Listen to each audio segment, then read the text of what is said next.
afternoon, everyone. This is the date and time of the regular meeting of the Southfield City Planning Commission. Today is April the 24th. The time is 6:30. And we would like to begin the meeting with the Pledge of Allegiance.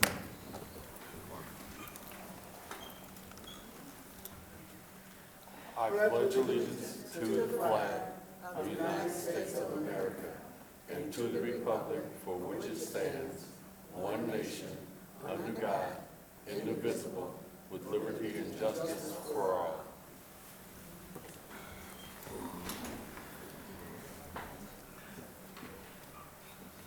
Thank you, Mr. Planner. We could have a roll call. Sir, Commissioner Bernuti, Oh, it's present. Commissioner Goodwin-Dye, Present. Chairman Griffiths is excused, Commissioner Gruber is excused, Commissioner Martin, Present. Commissioner Dr. Stevens-Gunn, Present. and Commissioner Willis. I'm here. Well, with 2 excused absences, we still have a quorum. Thank you. Mr. President, any announcements, communication? None at this time, sir. Okay. To the chair, Commissioner Martin, motion to approve the agenda for Thank you. tonight's meeting. thank you for that. Do I hear a motion to approve the agenda? Motion to approve the agenda for tonight's meeting. Do I have a second? Thank you. It's been moved and seconded. Approval with show of hands for yes? Yes. Yes. Any opposed? Thank you. Then I think we can go back to the regular order. Mr. President, can you tell us about 26650 West 8 Mile Road? Yes, Mr. Chairman. This is a special land use at 26650 8 Mile Road for Superior Fence. This is a light industrial building between Delaware and Van Buren on the north side of 8 Mile in the I-1 district. They are looking to operate a contractor's office with ancillary storage and showroom as a fence contractor. That is a special land use, therefore they're before you seeking a recommendation to council and hopefully to get approved. There are our proposed hours of operation, which were discussed at the study meeting, Monday through Saturday, 8 a.m. to 4 p.m. And they currently, this is 3 employees and 4 potential. We do have the current zoning of the site, which is I-1 industrial. There's B3 zoning on either side and residential to the north, which is consistent with the master plan. We got regional mixed use along the frontage and then single-family residential to the north. So aerial photo, you can see the site centered there between Delaware and Van Buren. The building actually, this aerial photo is a little dated because it doesn't show the landscaping in front, though it does show that the parking in the front of the building was already removed and the walks added. There was a site plan approved for this site a couple of years back that brought it more or less into compliance with the current standards, so it really doesn't require too many additional upgrades. You can see it actually in the street view from Google, the landscaping in the front. That area in front of the building used to be all parking, but it was upgraded a couple of years back to its current condition. Site plan here, you can just see this is the existing site plan for the most part, except for the addition of, as discussed last time, of a gate and a fence. They've added that. It wasn't in your packet because I just got it today, but it is up here on the board. You can see it's a close-up here of a vinyl-coated sliding, gate door. They don't have a detail for it, but they are noting vinyl-clad fence, so that would typically be a vinyl-clad chain link. So there will be a gated area for the trucks that are stored in the back to try to secure the site somewhat. Right after the handicap space, just past they got like one regular space, a handicap space, then the gate is right here, past the public entrance, across from the handicap space. This is just the elevations of the building. These are existing. North elevation, this is the rear of the building. South elevation faces 8 Mile. Floor plan, the bulk of the building, you got a large storage area, and then you have some office space and a lobby in there. So, and I believe the petitioner is present, if they'd like to come forward.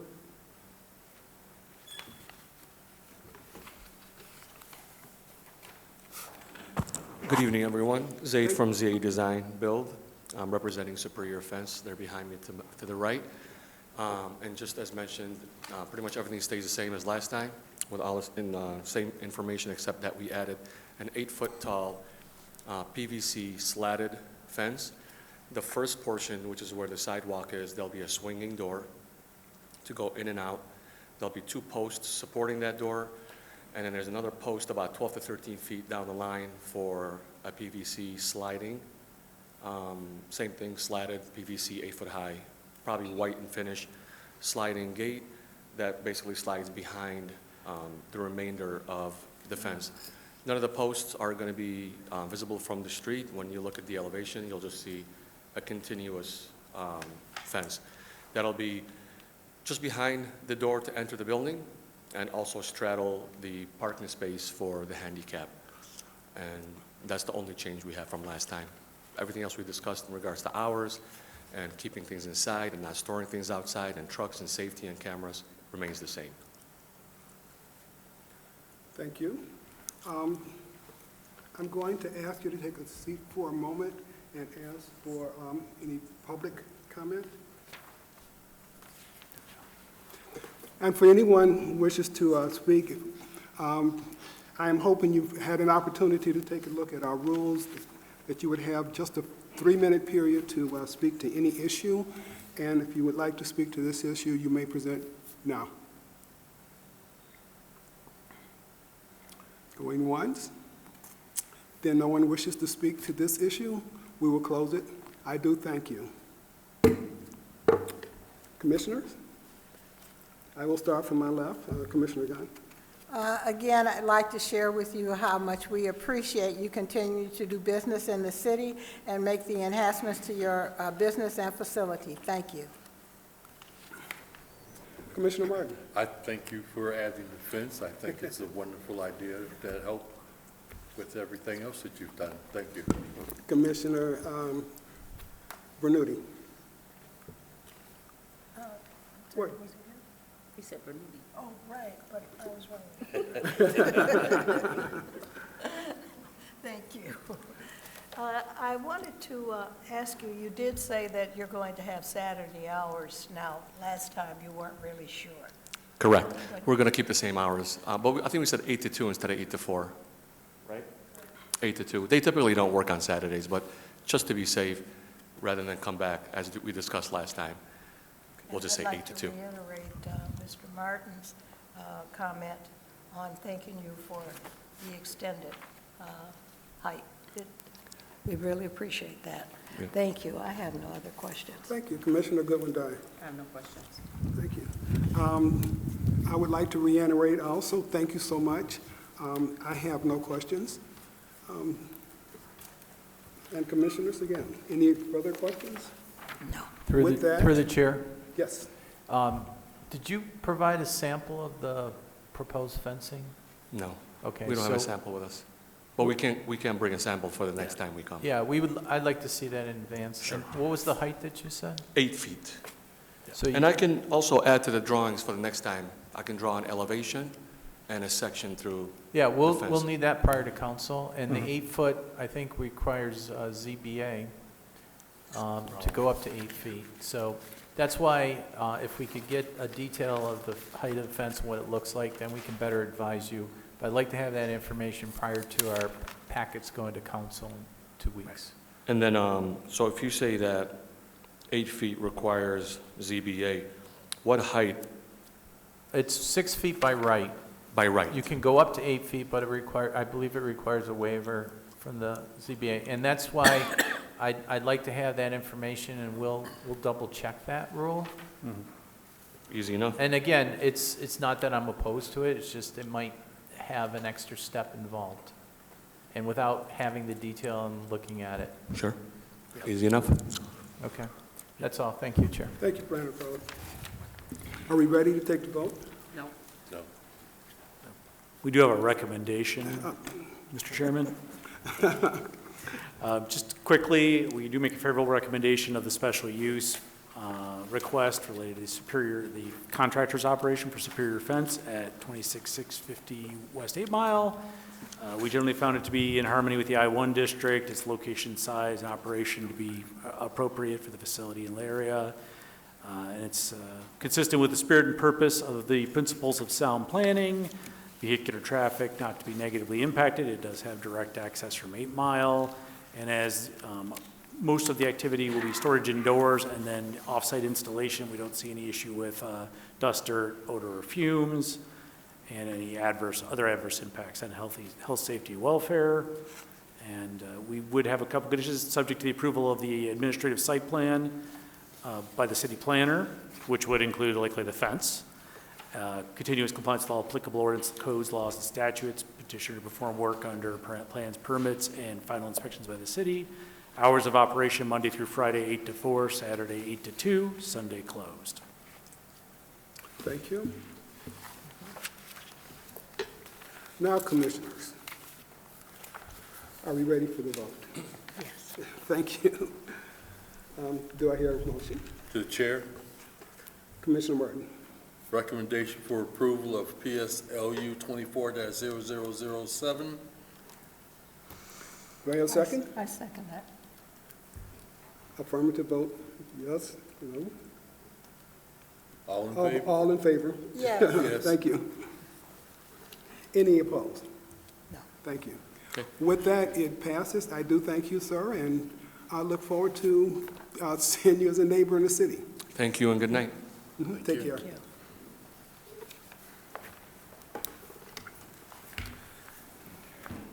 Commissioner, the next item is 30835 Greenfield Road. It's the redevelopment of an existing gas station. Do we have the petitioners here? Thank you, Mr. Chairman. I'll give a quick summary. This is a special land use and site plan approval for reconstruction and redevelopment of a gas station. They're actually taking the small building to the south. They've already purchased that, combined the properties into one parcel. They'll be demolishing the existing gas station, adding to that other building on the south parcel, and then reconstructing new pump islands and canopy.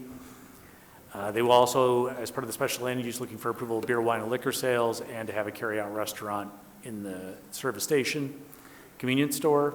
Hours of operation are proposed as Monday through Thursday, 5 a.m. to 11 p.m., Friday through Saturday, 5 a.m. to 12 a.m.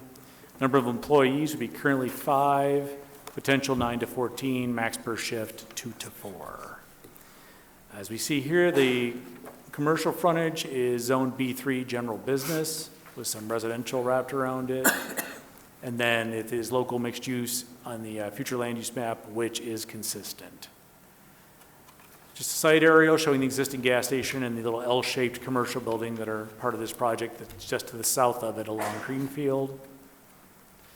This is the proposed site plan. As you can see, the existing gas station goes away. You get a new larger canopy with 6 pump islands, 12 pumps total. Loading area and parking kind of on that original site with the C-store carry-out gas station building being the southern building with fill-in additions in the L and on the north side onto the, would have been across the old parcel line before they combined it. There's a little bit of parking off of Greenfield into that small lot that remains on the Greenfield side. And you have bike racks, 2 EV charging stations over there near the garbage dumpster enclosure, right over here. The bike racks are here. Loading zone is here. You got your curb cuts, nicely consolidated to 2 instead of 3 or 4. Going to have a little outdoor seating patio, and this is where the public art piece that's required is supposed to be going right here. That'll be approved by the Arts, or reviewed by the Arts Commission. We do have the first floor plan. This over here to your right is the actual front door, the main entrance. They come in, you got the register down the left, the carryout sort of in the rear, and there's walk-in coolers and racking, retail sales area here in the middle. There's a stairwell in the back area and the utility room that goes up to that mezzanine level, that small second floor area that's storage. This shows the second floor storage area at the top of the stairs.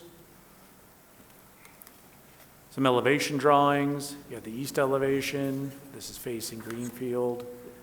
And the west elevation facing the other property to the west. And you get your front elevation facing into the gas station toward the main road there, and then the back elevation, which just faces the parking lot on the other side.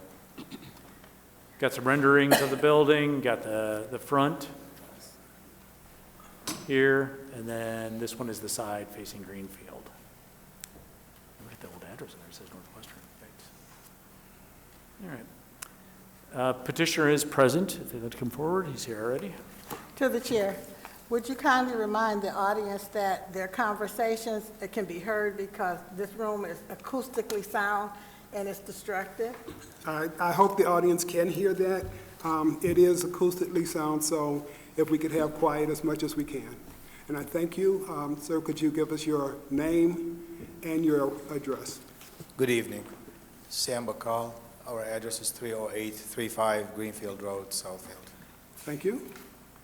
And if you could add to planner's comment, we're looking forward to hearing from you. Just like the last time I came in 2 weeks ago, and we have not changed anything since the last meeting. Everything is as proposed on the plan. Okay. Okay. Through the chair. Yes. And correct me if I'm wrong, but I thought there was a step down from the adjacent property to your site that was going to either be eliminated or made accessible. Did you address that? The step down from the The parcel, the business to Step on the side here. the west there, I thought there was discussion that the employees from adjacent would come onto your site.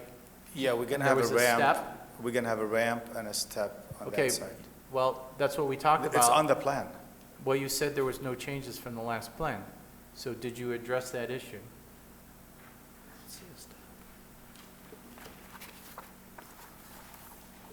I think what was said last time was that it was going to be eliminated, and it's not shown on the new plan, which is Yeah, a total I reconstruction. just want to make sure that that was addressed. Yeah. And the statement was no changes from last plan. So Yeah. I just want to make sure that that was taken care of. Yeah, that's correct. This plan is the same plan from 2 weeks ago. The intent is to fill in, to make that step go away. We're going to. So we need that, we need an updated plan with that note on it prior to going to council. Or we have to make that at least as a condition of if this is going to be considered for moving forward. Thank you. We have no problem with that. We can do that. Okay. Yeah, probably could put it on the demolition plan in the original survey that that's being removed as a part of the demolition. It'd probably be the cleanest place to put it. And if it's demolished and it doesn't appear on the new plan, then it shouldn't be there anymore. The chair, Yes. can we ask the gentleman to identify himself and I- address the guy The other that person, spoke? yeah. Thank you. Jesse Parkinson with Green Tech Engineering, 51147 West Pontiac Trail, Wixom. Thank you. Thank you. So Yes, sir. I think we can go to the public hearing now. I just wanted clarification before we went to the public hearing. Thank you. This would be, if I could ask you to have a seat for a moment, this would be the opportunity for anyone from the public who has interest in this to approach and give us your address. Pursuant to our rules, you would have 3 minutes to articulate anything you're interested in related to this. So if anyone from the public is interested, please come to the podium. If anyone is interested, please come to the podium. Seeing no one, we will close that opportunity. Thank you. Commissioners, you have any questions? No questions?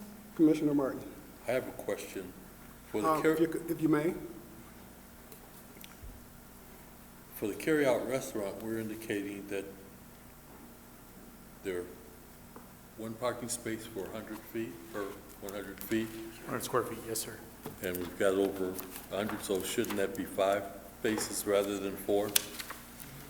Because from what I understand, if it was over the limit, a portion over, then that added additional space.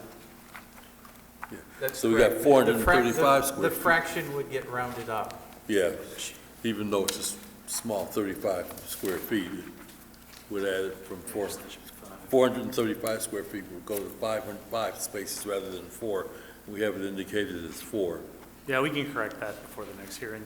They would still have excess parking. They still have, providing yeah. 28. Yeah, that's my only comment. And here again, I was one that questioned the step going from the back, so some indication that the step is eliminated would be necessary. Thank you. That's all for me. Thank you. Commissioner Bernoulli? Yes, thank you. Have you had any additional comments or anything from the neighbors? Through the conversation with the one neighbor to the west of us, just recently, we assured them that we're going to raise the wall, the existing wall between us and their yard, to eliminate, that's going to help to eliminate noise or light or any trash flying over. Plus, the trash container is moving away from the existing spot. Right now, it sits right against the wall with their backyard. Right now, it's moving almost 10 feet north, closer to the car wash. So it's going to be an enclosure with the lid on all the time. And hopefully that will minimize any noise, trash flying over. So if anything is positive, I don't see anything negative going in to this site versus the existing one. So it will be at least 10 feet away from where Yeah, it is if you look at the now. rendering at the spot where the Okay, I trash just wanted container to make is, sure of that. it used to be right against that wall, closer to the yard. That's where the step is. Okay, and will you require additional security?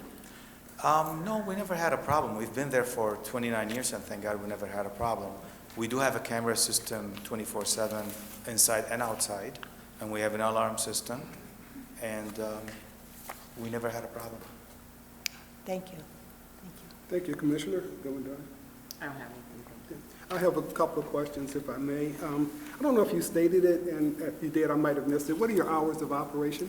5 to 11 right now, except Saturday and Sunday, 6 to 11. Once we have the new place, we're going to go 5 to 11 weekdays. We're going to go 5 to 12 on Fridays and Saturdays. Okay. And tell me, how long will this project take? We're thinking between 3 and 6 months. So you look to be in business with the new structure by spring of next year? Yes. Hopefully, it'll be 2 phases, depending on the state requirements as far as working on the pumps and underground piping. They might let us continue to work on the existing building before demolishing the old one. So we might continue to work under the new building, just try to renovate the new building. When we get done putting the coolers, the floors inside, then we can knock down the existing one, redo the canopy and the underground piping. That's when we will close. So hopefully by spring we'll definitely be done. Okay. I believe you stated when you were last with us that you would empty your tank. Absolutely. Has that been done? No, we're still in business. We cannot empty the tanks that soon. We're still running the business right now. As we get closer, we can empty the tanks within days. It doesn't take that long. Okay. We don't keep gas for months at a time. We get deliveries every 2-3 days. So on a short notice, we could run them down and empty them. Okay. Okay. Thank you. I have no further questions. Commissioners, any further questions? Okay. Mr. Pace, on recommendation? Yes, Mr. Chairman. We do recommend favorable consideration of special use request from MAB Real Estate to construct and operate a gas station with beer, wine, and liquor sales and carry-out restaurant at 30835 Greenfield. It has been found to be the size and character to be in harmony with the appropriate and orderly development of the general business district. Location, size, intensity, periods of operation designed to eliminate possible nuisance that may emanate from the site, be adverse to occupants of nearby properties. Proposed use in accordance with the spirit and purpose of the chapter and the objectives of sound planning. The proposed use of the character of the vehicular traffic generated would not have an adverse effect or be detrimental to the surrounding land uses. Vehicular traffic also adjacent on the thoroughfares would not be substantially affected. Both roads have substantial capacity, and there's already a gas station at this location. Not expecting to have any negative impacts of dust, dirt, glare, odors, or fumes from this use, and not expecting it to be adverse to the promotion of health, safety, and welfare of the community. And is designed to operate and securely and safely for the employees and the general public, as noted, he has security and lighting, cameras, and it would be the recommendations based on the plans before you. It would be also conditioned to be subject, the special land use to be subject to the approval of the accompanying site plan 24-0004 by City Council, continuous compliance with all applicable codes, laws, and statutes. Hours of operation proposed at Monday through Friday 5 to 11, Friday, Saturday 5 to 12, and Sunday 6 to 11, which is what I'd heard at the last meeting. Is that still correct? Yes. All right. That is the recommendation for the special land use. There'll be a separate recommendation for the site plan.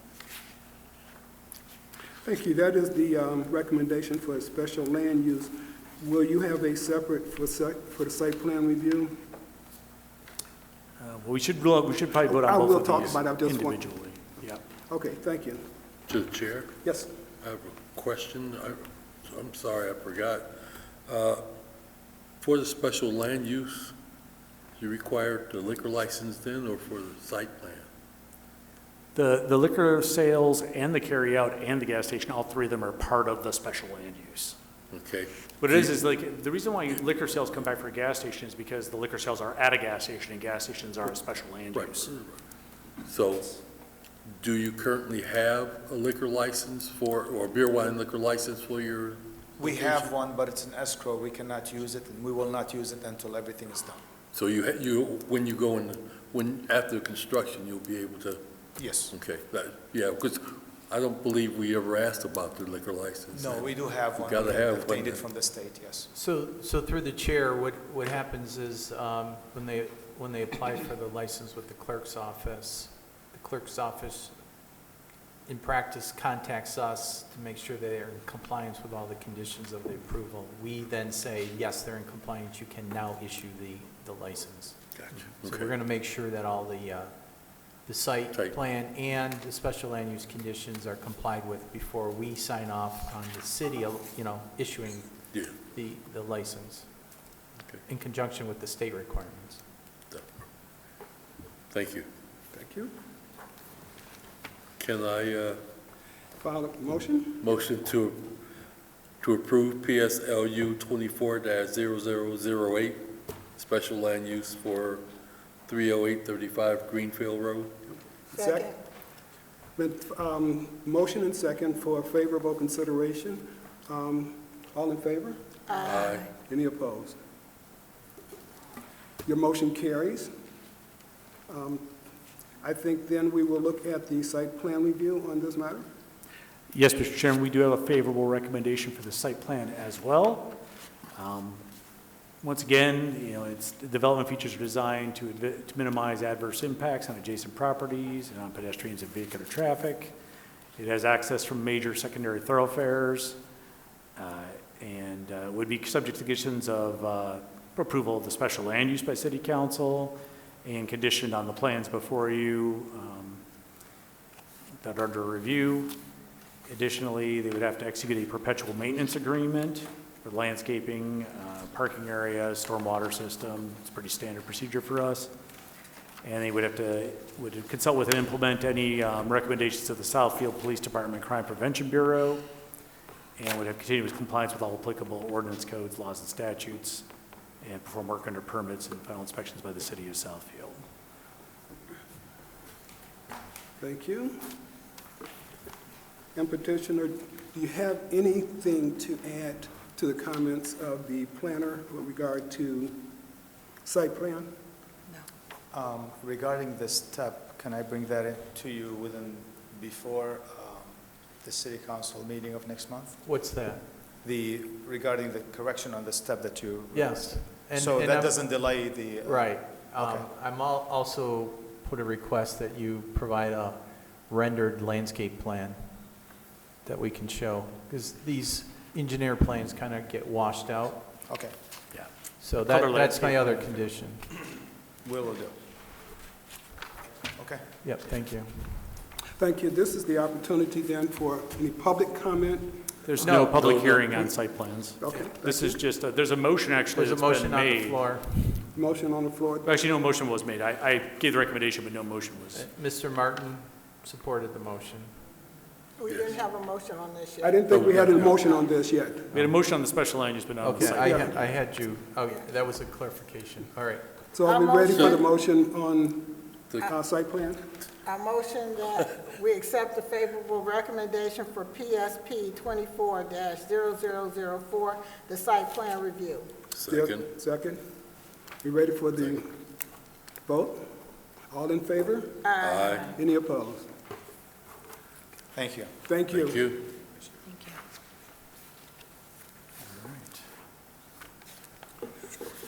With that one, Mr. Feisling, can you tell us about 29777 Telegraph Road? Thank you, Mr. Chairman. This is a request for a overlay development district rezoning, which is a rezoning to the actual plan that they're put before you, master development plan. There will also be a development agreement, overlay development district agreement that would go with this. So this tool has, it's been a little while since the last ODD, but I know several of you have dealt with them previously. This is 29777 Telegraph Road on the corner of Farm Brook and Telegraph. It's the Onyx office building, I believe is its present designation. It is currently zoned EROM, Education Research Office Limited, and they are proposing to rezone to the ODD. This is primarily for the purpose of allowing the development of some commercial outlots along Telegraph Road. As you can see here, the zoning is EROM, the blue, the kind of purplish blue. And then they are looking to go, and the master plan is regional mixed use, which is consistent with either the EROM or the B3. And they're looking through the ODD to kind of do a mix of the two. The office building would stay, which is an EROM use, but the outlots would be more of the B3 restaurant, commercial type uses. The site aerial, you can see the large parking lots both in the front and the rear of the building, and also substantial parking down the sides. This is pretty typical of these large office buildings. We had some outlot developments recently approved. The Starbucks at the south, and then the Panda Express recently is that building immediately to the south, that office building. Existing conditions, you can see the large parking lot out front along Telegraph Road. This is the overall site plan, the master development plan. So you can see there's sort of three things happening here. The office is staying. They're creating an outlot parcel 2 and 3. The north parcel is going to be 2 restaurants, one with a drive-through. Parcel 3, they're looking at either multi-tenant commercial, retail, or potentially office, like a real estate or some other office that's more of a retail type office that would have more like direct visitors from the public.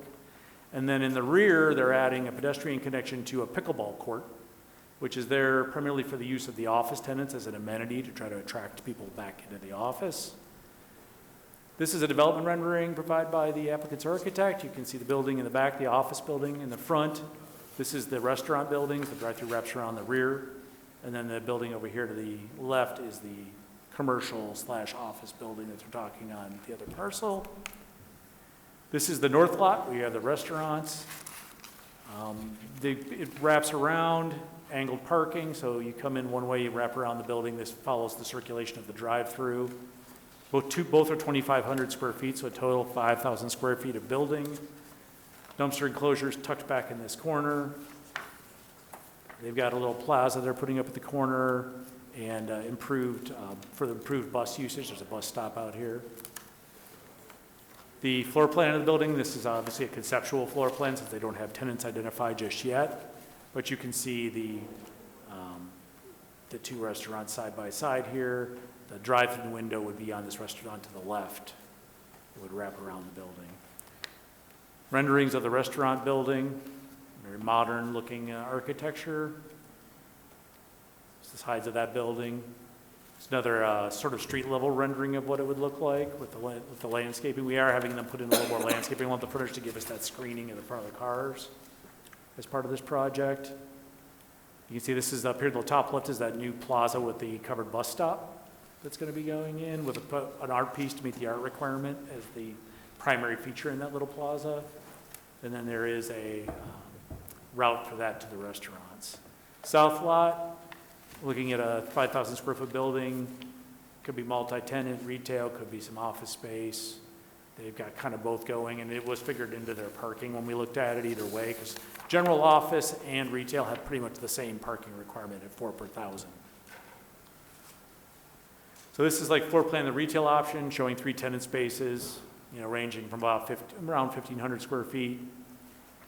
And this is the other option, where if they did, like, say, a real estate office or something of that sort, where you've got kind of a perimeter offices taking advantage of the windows with the lobby at the main central entrance. This is the 2 elevations for the office version.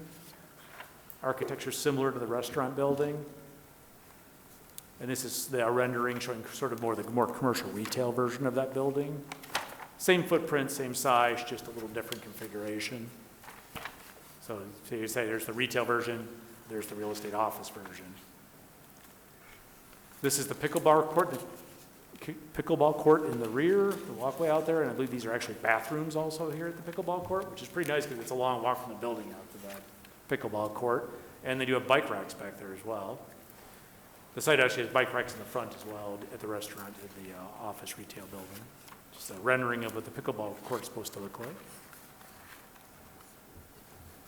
And then another zoom out on the front of the, with the outlots and the plaza, the bus stop. And I believe the petitioner is represented, if they could come forward. Is the representative of the petitioner here?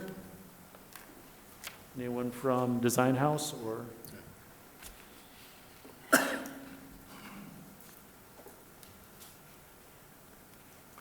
Sir, if you could give your name and your address?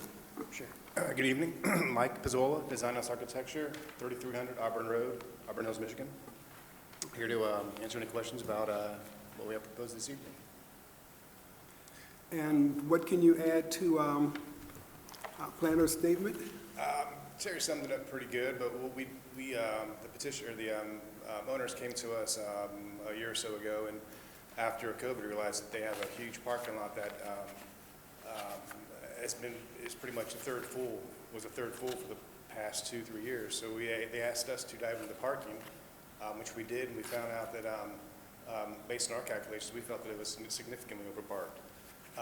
So we with these modifications, with those 2 outlots fully parked, there'll be 802 spaces left for the office, and that's 1 to about 330 gross square feet. And the owners still feel that's more than adequate. With these modifications, they're also proposing the corner pocket park, which we feel would tie very nicely in with the bus stop and the transition to the park to the corner restaurant area. So that would be also a good fit for the area. So not much more I can add. So any further, I'll be happy to answer your questions. Okay, thank you. This would be the opportunity, I think, for public comment. Yeah, that would be, I would make one, Mr. Chairman, one more comment. I didn't cover this, but as part of the ODD, the deficiencies, deviations from the ordinance can be approved as part of an ODD agreement. And there are 4 deficiencies or deviations from the standard code requirements that are being proposed as part of this ODD. As part of the ODD approval, then wouldn't require zoning board variances. It would be approved as part of the rezoning when it's approved. And the 4 are off-street parking, as he noted. They're proposing 892. The standard requirement for everything would be 1,133. It's about a 20% reduction. But as they've said, it does appear that they're only using about a third of the parking on a regular basis now. So given the mixed use and the nature of the office market now, and we've seen this somewhat on the property to the south as well, just a lot of these office buildings are vastly overparked by modern standards. Second, rear setback for parcel 3, which is, let me just slide back here a minute. I gotta get to the site plan. Here we go. I think parcel 3, which is the south outlot parcel, it only has a 10-foot setback, but that 10-foot setback is to the new property line that goes to the office building. So 10 or 15 feet, it's a complex. So having a setback within the complex is probably not as crucial of an issue. Drive-through restaurant screening. Through normally the good for- chair, Mr. Payson, are you planning on developing this as a condominium, or are those going to be lot splits? I'd have to let the owners answer that. And again, I'm not JP's here. against the deviation because it's a mixed-use development, but it might have other implications that we want to make sure fully covered in the ODD agreement. So if you wouldn't mind introducing yourself and address, and then you can address the issue. John Paul Wolf with Friedman Real Estate Group, 34975 West 12 Mile Road, Farmington Hills. I think we would probably try to do it just traditional without a condo in this. So it'd be a traditional lot split? I think that was the initial plan, unless, That is how the splits were done for the Starbucks and the Panda Yeah, Express. I Those just were want to make standalone sure, splits. because then if it's a condominium, then the rear yard setback is not in play. Right. yeah, no, I mean, I think our intent is not to do a condominium. Okay. Okay. So that is a deviation that would have to be Yes, granted. and we'll just have to double check that the proposed lot split meets our lot split requirements as Okay. well, Yeah, obviously. I mean, it's definitely a way we could go, but I think it's typically Yeah, cleaner again, if it's we don't just- have to. It's just a clarification for the documents, and then Sure. ultimately how the parcels get addressed and parceled out. Yeah. Thank you.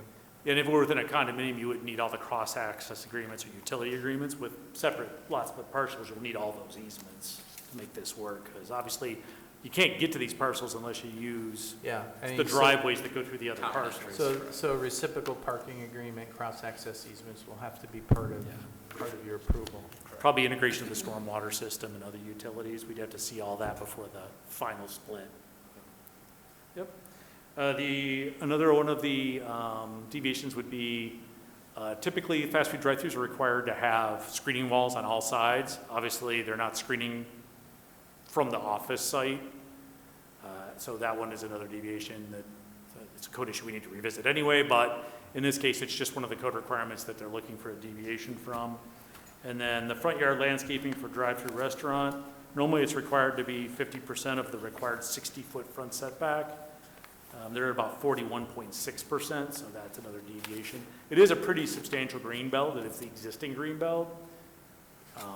And we did grant some deviations to Starbucks and I believe Panda Express as well. They went through zoning board because they didn't use the ODD tool for those, but just that those are the ones that are going to be in the ODD agreement if this is approved as deviations that are part of that in exchange for some of the site improvements that they'll be doing.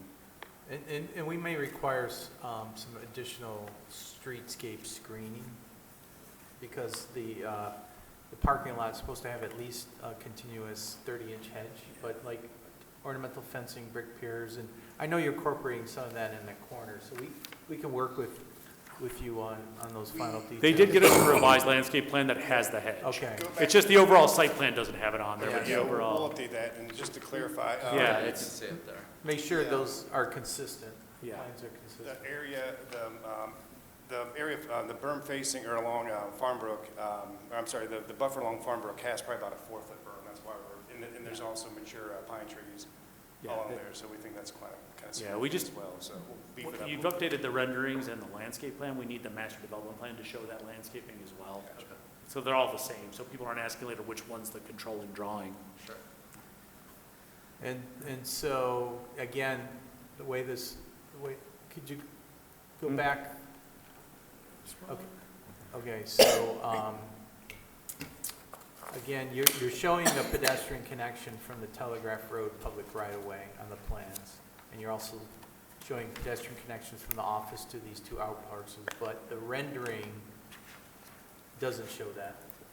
So if you go to the next slide, Tom. Yep. So that Yeah, rendering doesn't show that pedestrian connection Yep. through. So we just need everything to be consistent with each other.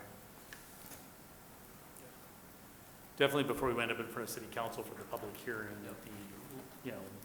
I think it's May 20th is the public hearing for the city council. So we have it'll be introduced to council on May 6th, and then the public hearing will be on May 20th. So as soon as you can get those, kind of review those and make sure they're all consistent and give me a revised set, that'd be good. Let me just slide back to where we were at. So we do have to do a public hearing on this. So that's the petitioner comments. Any other questions for the petitioner? At this point, Commissioners, I have a question. Commissioner Stephen Gunn? Hi, guys.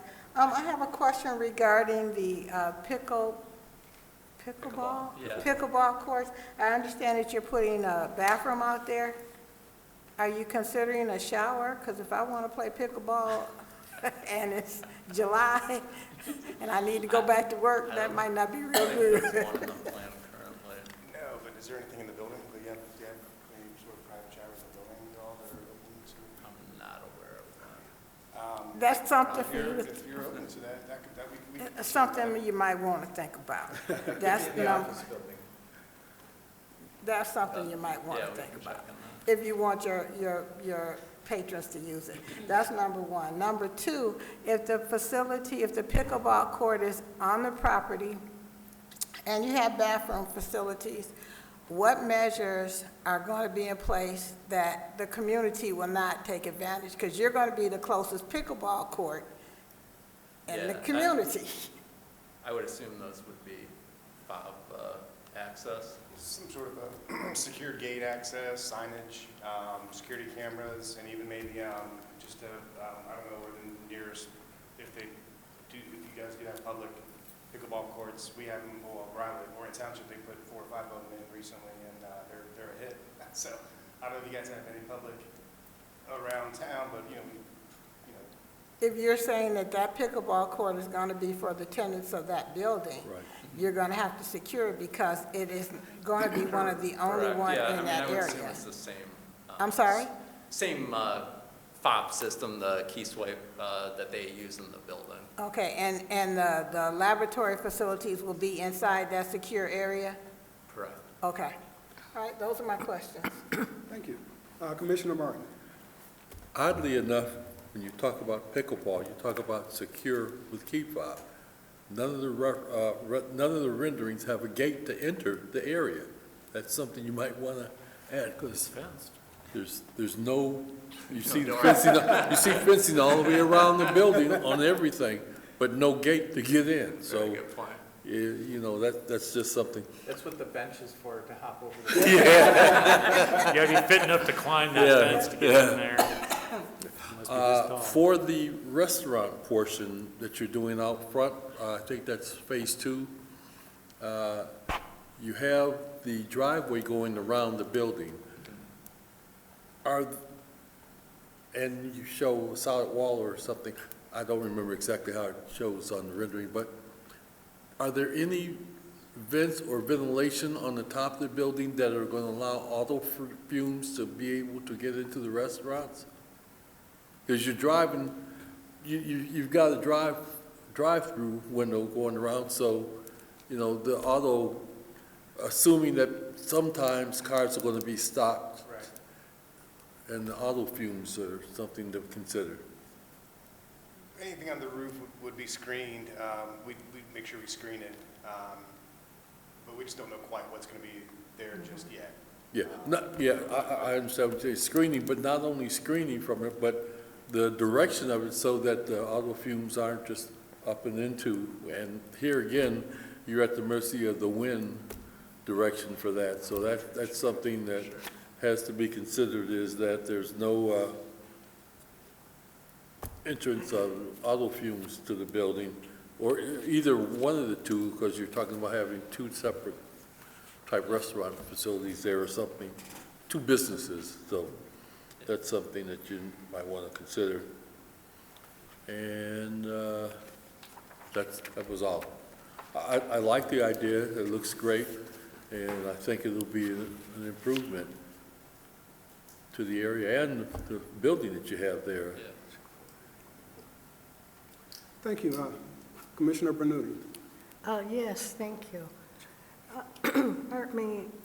First of all, the Phase 1, how long do you anticipate it taking for you to be open? Well, I mean, the first step is obviously the zoning. Here, we don't have any uses or tenants at, at this immediate time, but I would assume we would probably, in the next 12 to 18 months, I would proceed the phase 2 being built, which is the northernmost retail building. Okay. And my fellow commissioners have answered my questions on pickleball, because I was concerned about that as well. And the number of employees, did you indicate to us before how many you would need for the restaurants as well as? At this time, we don't really know because we don't really have an end user, but it would be typical of a national retail, food user. But we anticipate, about 2,500 square feet for that food user. Well, We're we not sure would what the other appreciate it side if, would be. when you're employing for your business, if you would consider Southfield first. Thank you. That's all. Commissioner Martin? If I remember correctly, you're putting in landscape at the back of the existing building? At the rear. It's It's a it's very already wooded- pretty much- It's pretty much already there. It's an extremely wooded site. Yeah, along the building, the green, Oh, you mean Is- back there? is that currently there? Yes. Oh, sorry, I didn't pay attention when I was there. Okay, that takes care of my question, then. Thank you. I am not sure if this is a question or an expression of concern. First of all, I recognize you have a building and a sea of parking lot, and it makes sense to put something there. We have been approached in the last year with a couple of places. One is Chick-fil-A, which is probably just a quarter of a mile from you, and Starbucks. And I've looked at both parking lots lately, and what used to be basically empty parking lots are now full parking lots. It seems that even though the business itself may not fill up all of the spaces, it seems to generate a synergy that brings in more cars. I was actually surprised when I saw the lot next to yours full. The spot that I think another business is going into in the near future. And again, I don't have it as a question, but I do see it as a concern with this kind of, it may still be experimental, that these kinds of things are going to happen, and I don't know what plan B would be when you start having too many cars there, but again, expression of a concern, and I'm hoping it all works for the best for you. Today, I think we have on record sufficient parking, sufficient other things, but tomorrow I do have a concern, so, Through the chair. yes. What is the occupancy currently? For the office building, 70%. It's 70%.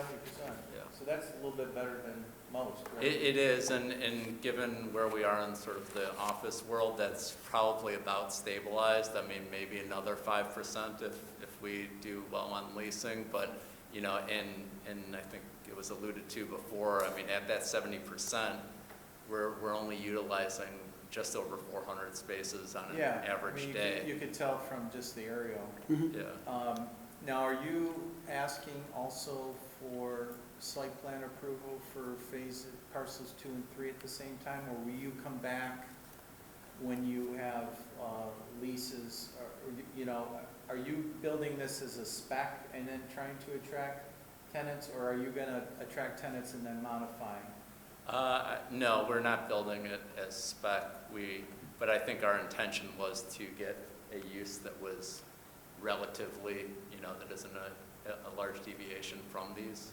Yeah, again, you're getting the overlay development, master development plan for the entire concept. And then, okay, let's say one option could be you're getting the site plan approval for everything, and then within that, there's certain modifications we can do administratively. If you're more sure on parcel 2 and not parcel 3, you could get site plan approval for the main parcel, parcel 2, and then wait on parcel 3 and come back at a later phase for site plan approval. And we just need to know, is this gonna be phased in the sense of developed 3 different times?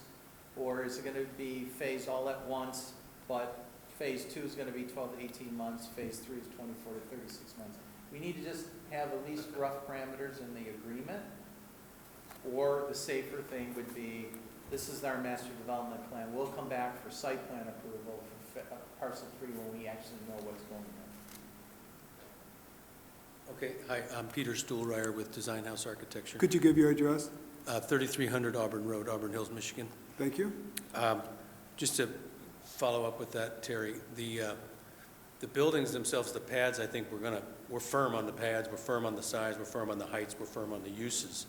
So if that could lead to site plan approval of the master development, that's fine, but the end users that come in are going to affect the architecture to some degree, whether it's a national franchise or something like that. But in terms of modifying sizes, especially upwards, that's pretty much off the table for this development. We think this is the right size. Yeah, that's fine. And I'm just trying to give you some options. Right. If you're comfortable, we can probably, minor modifications to the building or the site can be done administratively after the site plan approval's been done. We need to know before we go to council how you want to approach this. I don't know that phase, even the numbers of the phases, once this is approved as a master plan, it goes on the market. And these are golden sites. Yeah, So I agree. the bottom building might go first, the top building might go at the Sure. same time, so we don't know. That's fine, then just get it all approved at one time. I right think now. so.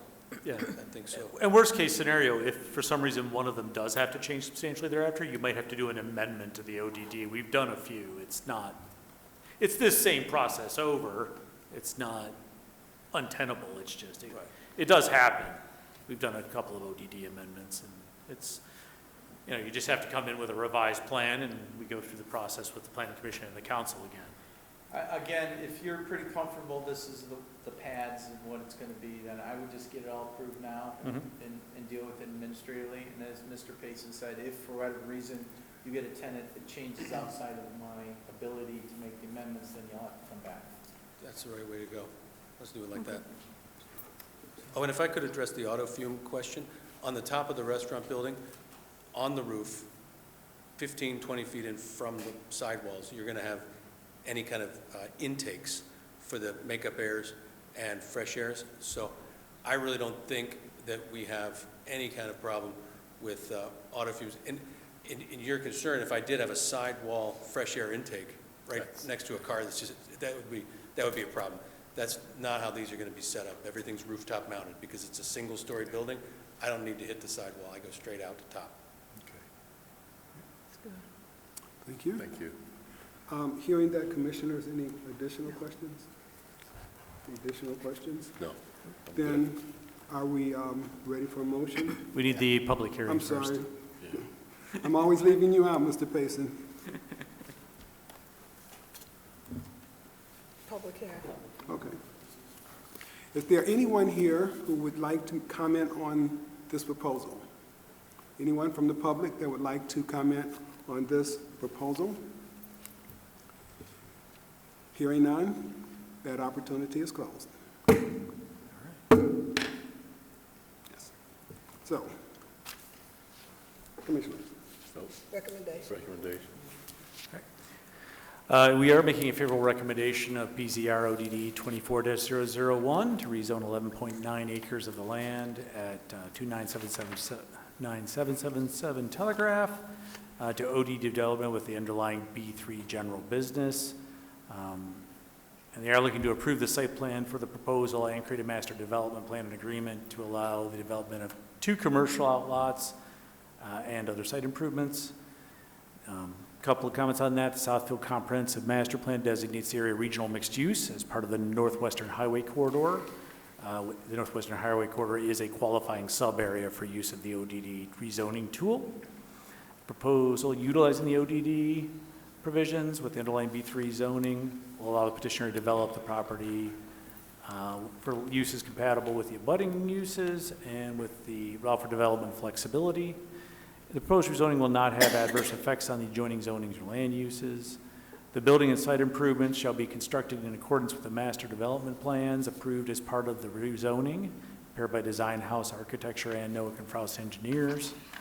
And the petitioner is to work with the planning department and the city attorney to finalize the overlay development district agreement. Thank you. Now, are we ready for a motion? To Go ahead. the chair, motion to approve PZRODD 24-0001. Do I hear a second? Support. Motion by Commissioner Martin, support by Commissioner Goodwin Dye. All in favor? Aye. Any opposed? The motion carries. Thank you. Mr. President, I think, can you give us a description of, and I'm going to use your number instead of the address, PZRRUDD 24-0001. Yes, Mr. Chairman. This is a multiple family housing proposal on the south side of Hooper Boulevard, west of Berg Road. Not too far from Telegraph. You got at the end of Hooper is the Rouge River, and then you've got commercial frontage and then Telegraph Road. So this is just north of the senior housing, the McDonald Towers, owned by the city, the nonprofit housing authority here in town. You can see it highlighted here, the number of 11, I believe it's 11 vacant parcels that are included to be part of this. It is looking for 2 4-story apartment buildings with 60 apartments total, and 4 2-story attached townhomes with 12 townhomes total. Just some background, we have the current zoning of the area is R2 residential. The master planning is moderate density residential. As you can see here, a little close-up, site is vacant, the parcels are vacant. There's kind of in the center here, there's a sort of a non-regulated wetland and woodland area that's going to be retained as part of a conservation easement. The apartments will be to the west. The townhouse is up on the corner with Berg and Hooper. Here's an actual colored site plan, just to give you a better sense. You can see the wooded conservation easement in the middle, the 2 apartment buildings to the west, and the 4 townhome buildings with 3 units each to the east there by Berg. Here's a little close-up of the apartment site plan. It's kind of a U-shaped circulation pattern with the buildings in the center and a kind of a green court. You've got a dog run, a playground, and a couple of like passive recreation areas here in the middle. Then you've got your loading zone in the center here, dumpster enclosures in the back corners, handicap parking on the sides near the main entrances. We have the west building first floor plan. As you can see, there's some multi-purpose space and common space on the first floor and a few apartments. Second through 4th floors, you get into pretty much all apartments. East building's very similar.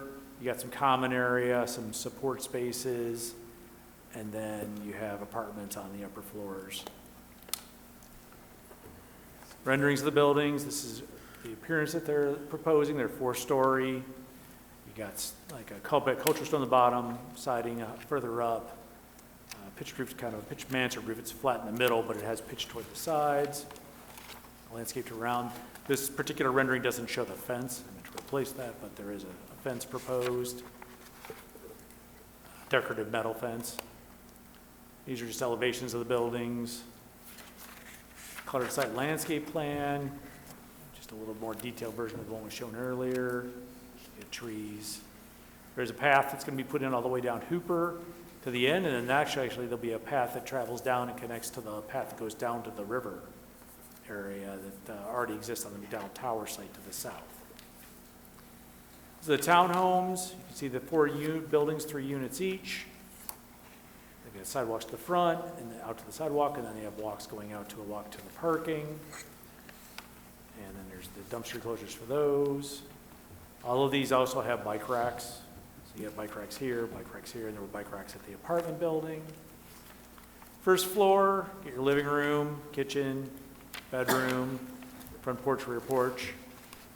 Second floor, there's 2 more bedrooms and another bath. These are all 3-bedroom units in the townhomes. These are the elevations of those. Some renderings, similar color and materials as the apartment building, so it will look a piece. More elevations. And I believe the petitioner is here if they'd like to come forward.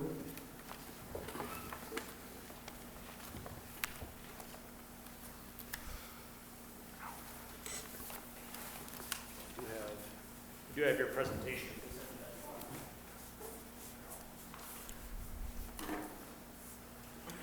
Good evening. Good evening. Can you give your name and your address? Certainly. Janae Eisenmenger. My company is My Side Housing, 3627 West Verner Highway, Detroit, Michigan. Thank you. And we spent a lot of time with the study commission going over this project. I'm happy to, do a deeper dive into any details that anybody may have, but I'd like to offer the microphone to Melissa, who's the city's health director, and to Fred Zorn, who's the city administrator, to speak more about this project and its impact on the community.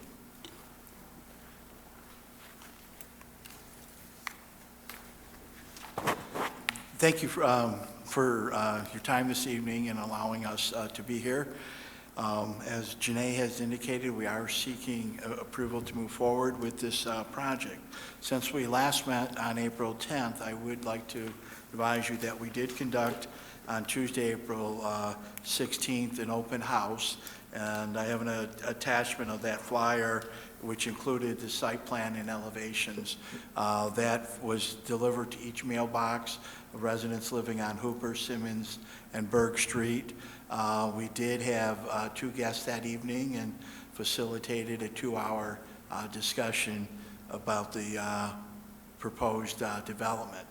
As I said at the April 10th meeting, the Southfield Nonprofit Neighborhood Corporation is committed to offering supportive housing. We currently operate 453 units, 100 units at Woodridge, McDowell Towers, River Park Place. We are also the developers of the John Grace Senior Development, which is coming along very nicely. I'm excited about breaking ground this summer there. 60 units of affordable senior housing in Section 31, the John Grace neighborhood. Substantial investment on top of the investments the city has made in rebuilding the streets and infrastructure in that neighborhood. We're also the folks who acquired the McKinley School project and under construction now, the builder's working his way through some issues with structural steel. So we're excited about that, and we're happy to be in front of you this evening. I've asked Melissa Medamici in our fire department, who's also the city's public health officer. That is a new position. I'll share with you that during the great pandemic, our management team daily was doing a call. The stat that shocked me the most was what was happening with overdoses. And it seemed that we were having 2, 3 a day.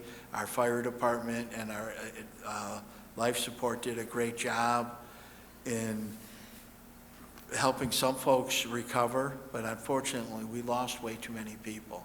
I think everyone on this commission recognizes the challenges we face in the United States dealing with this opioid crisis, and I wish I could tell you that Southfield was alone in this.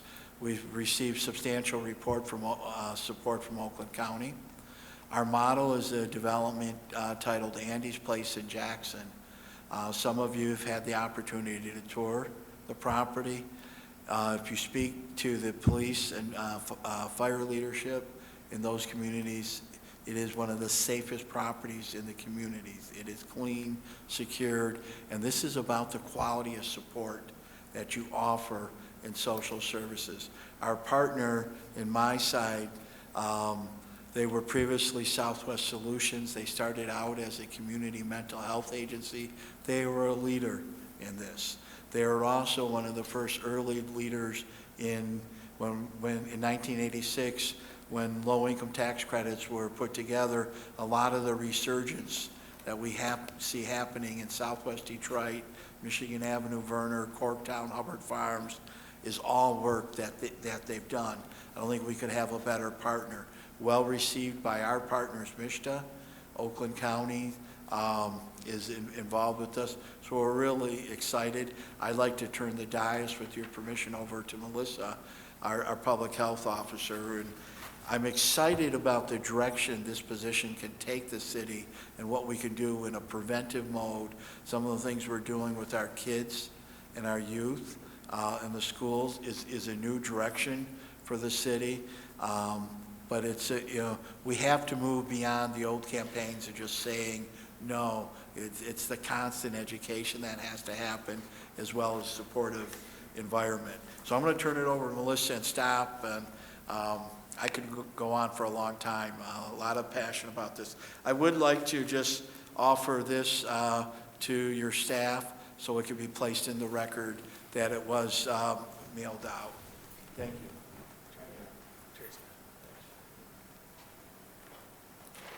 Thank you. Melissa, how are you? If you could give your name and your address. Sure.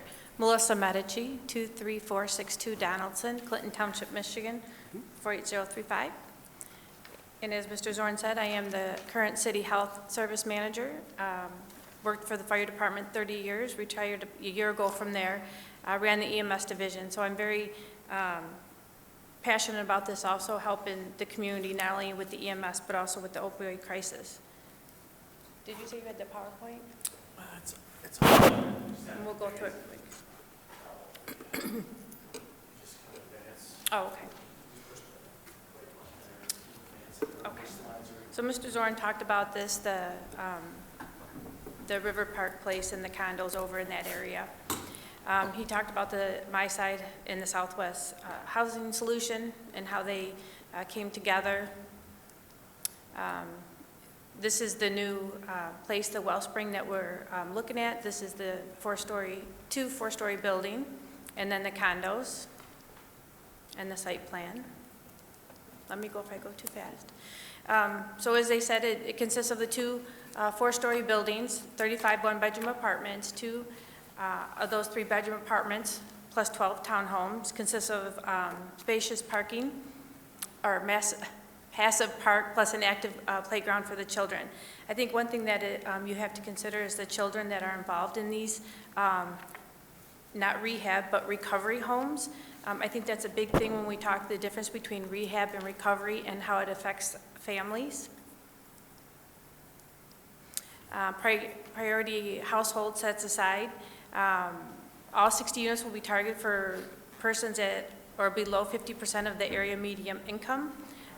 The one-bedroom, two-bedroom, and three-bedroom, as you can see there. The 12 townhomes are set aside for household earning 60%. And as Janae said, that there are 12 townhomes, 3 bedrooms, and one of the townhome is set aside for the property manager. So there is a 24-hour property manager on scene. So the funding comes from all these different sources. If you have more questions, after Janae can touch on that. Okay. So letter of support, I think this is a big deal when we talk about letter of support from Oakland County, Michigan State, Oakland Family Services, Salvation Army, the Alliance Coalition. It's very important on all these different groups throughout Oakland County that have come together to really support this endeavor of this recovery community. Supportive services that are going to be on scene are the substance use treatment service. As we know, 90% of people going through opioid recovery, without services, 90% will fail in the first year. With services, 57 will relapse in the second year, which is significant when we talk about the recovery rate. And by 5 years, it's down to 9%. 9% relapse with services. Behavioral health. We know that's a big thing in the recovery community to address not only behavioral health, along with the substance use disorder. We know 85% of people incarcerated today, mental health is linked to substance use disorder. Case management service, they have educational, rehabilitative services that are going to be on scene, and then they'll have, we'll talk about the structure in just a second, and peer recovery coaches. People don't understand how important peer recovery coaches are. Peer recovery coaches are those that have been through rehab and recovery, have at least 2 years under their belt, but these are the people that walk the walk, talk the talk, and they are the ones to really get them into recovery. When someone has a non-fatal overdose, you have 72 hours to get them some type of help. When they get that help, go to the emergency or what have you, they come out and they have nothing if they don't get supportive help. And that's where your peer recovery and your family recovery coaches help because they've been there and they have done it. Employment services, we know that is big into those in recovery. Some of the things that are triggers for people to relapse is lack of income or lack of employment. Emergency food and supplies, as they're getting on their feet, to supply them with food and their daily supplies so they can re-enter into their life in a more gentler way for their recovery. Financial and fitness program, and legal services. And all these supportive services are going to be right on scene and available to these people in recovery. Literacy and educational services. Some people have grown up with it and they have a lack of education, but getting them educated to go out and to stand on their own 2 feet and to have more dignity in their life and get rid of that stigma. Have Alcoholic Anonymous and Narcotic Anonymous on scene. These are weekly, sometimes bi-weekly meetings which hold people accountable. Al-Anon and Al-Teen, those are for family members, and then Families Against Narcotic that provide peer and family coaching. Housing Advocate provides initial and ongoing wraparound services to clients throughout the tenancy at Wellspring. Treatment court oversight and supervision. These people are placed in service. They have to go through a list of people before they can get into these programs. They have court and judicial system have to recommend. They have to go through this recommendation through the MDOC probation, community mental health, a defense attorney, law enforcement officers, pretrial service staff, a prosecutor, and much more people before they can even be placed in these homes. And of course, spiritual support. The Wellspring art requirement, this is one of the sculpture that they had in mind for that area. It's a very tranquil setting, and this just helps with the well-being for the mental mind.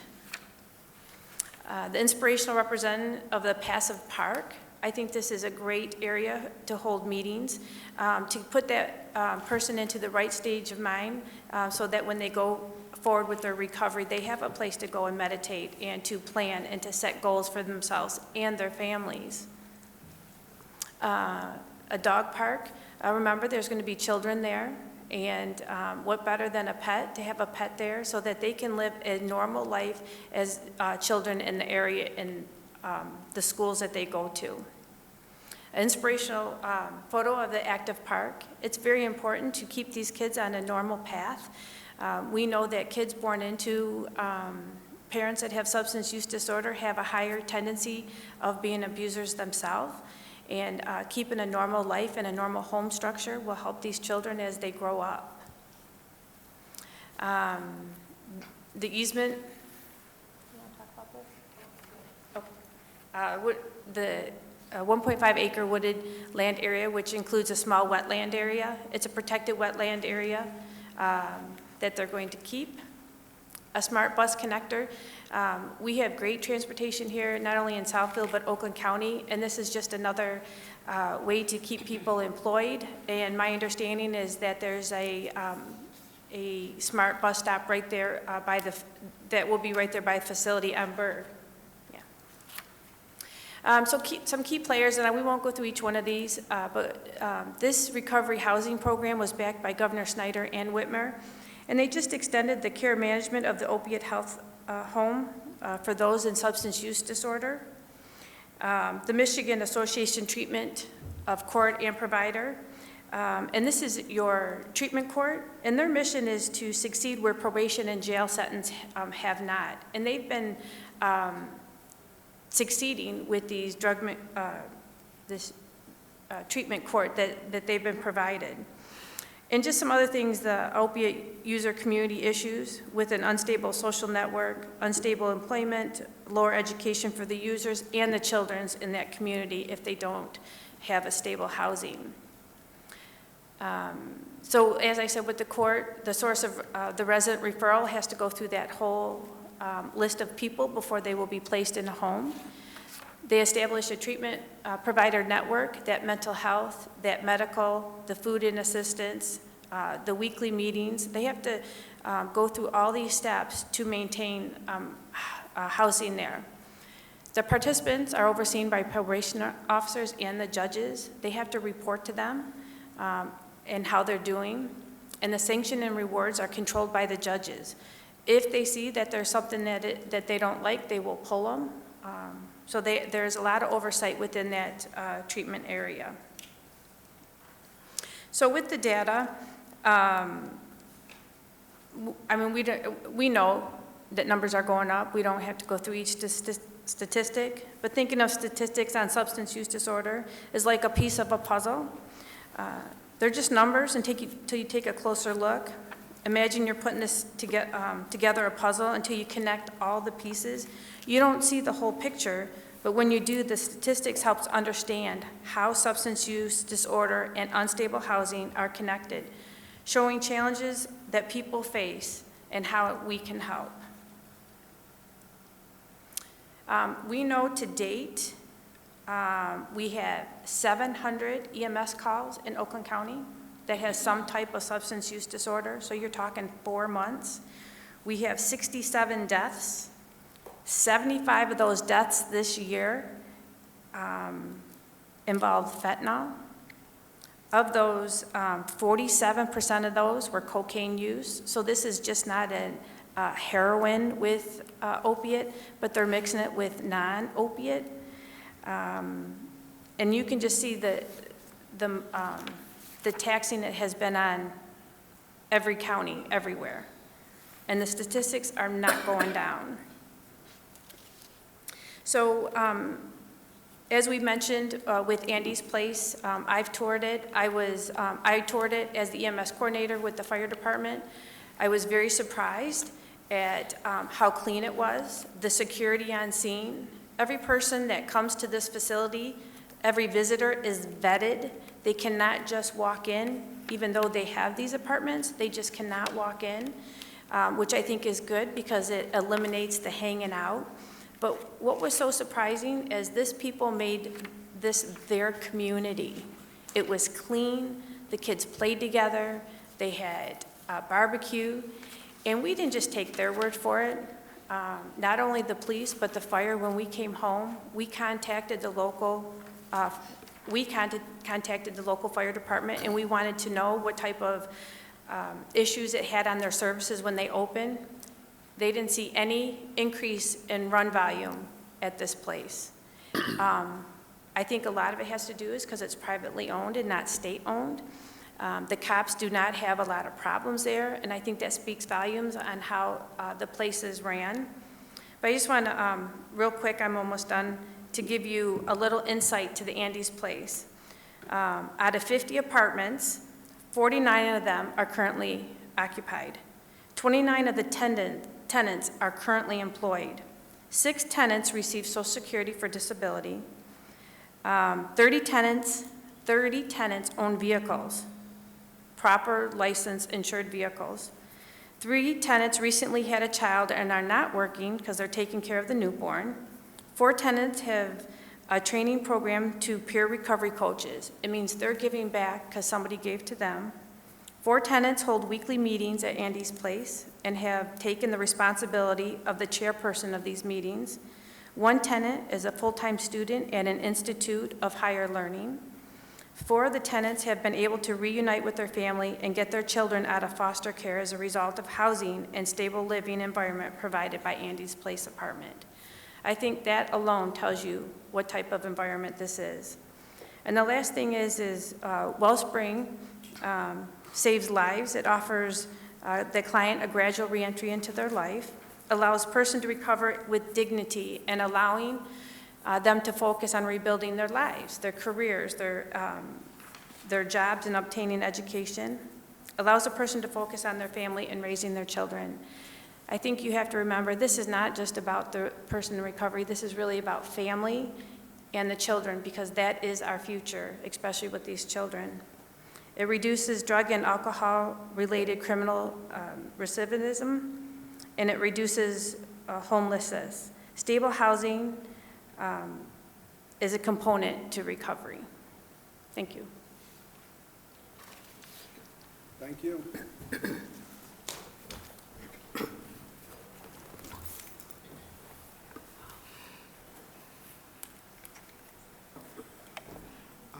I think at this point, that would conclude your remarks. Have an opportunity for public comment.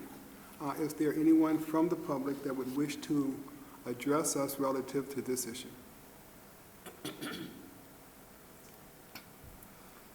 I'm going to ask once. Yes, you may. And in doing so, could you give us your name and your address? Pardon? Could you give us your name and your address? Okay, my name's Penny Griffin, and I live on 24355 Simmons Avenue, which is a street behind Hooper. Okay. Yeah, I've lived there for 51 years.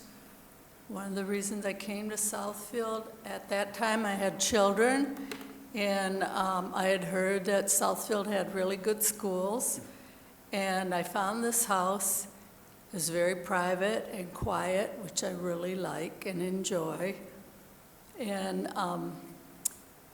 I am not happy about all of this going on, as I have lived here all these years and had the quietness and the privacy that I expected to have when I bought the house. And now all that's going to change. And I'm not happy about that at all. And it's going to be more traffic. It's going to be more people in the area. Nobody around us has children, so that's going to be another, which I love. I love kids. I had 3 of my own. But it's going to be a lot different than it has been. I mean, a lot, not just a little bit, but a lot. And I was, for some reason, I thought that it was going to be elderly apartment buildings that were going up. And now I'm finding out about this, and I don't know how to feel about it. I get a little bit of fear thinking about it, me being right next to the ravine and like off on my own, and having people living around me that are known for being in trouble. And it's like bringing trouble to my area where I go to get away from the world, my safe place. So I just want it known that I've been there 51 years. I'm 81 years old now, and I was hoping and expecting to live my life in the privacy and the quiet that I moved there for. And I love the city of Southfield. You have 30 seconds. So thank you very much. I just wanted you to know how I felt. Thank you. I thank you. Do you have any other members of the public that would like to address us? Pardon? I would say, do you have any other members of the public that would like to address us during public comment? Seeing none, I will declare the opportunity for public comment closed, and I'm hoping you stay with us for the remainder of the evening to listen to our questions. Okay, with that, commissioners. Come back to me, I'm thinking. Commissioner Martin.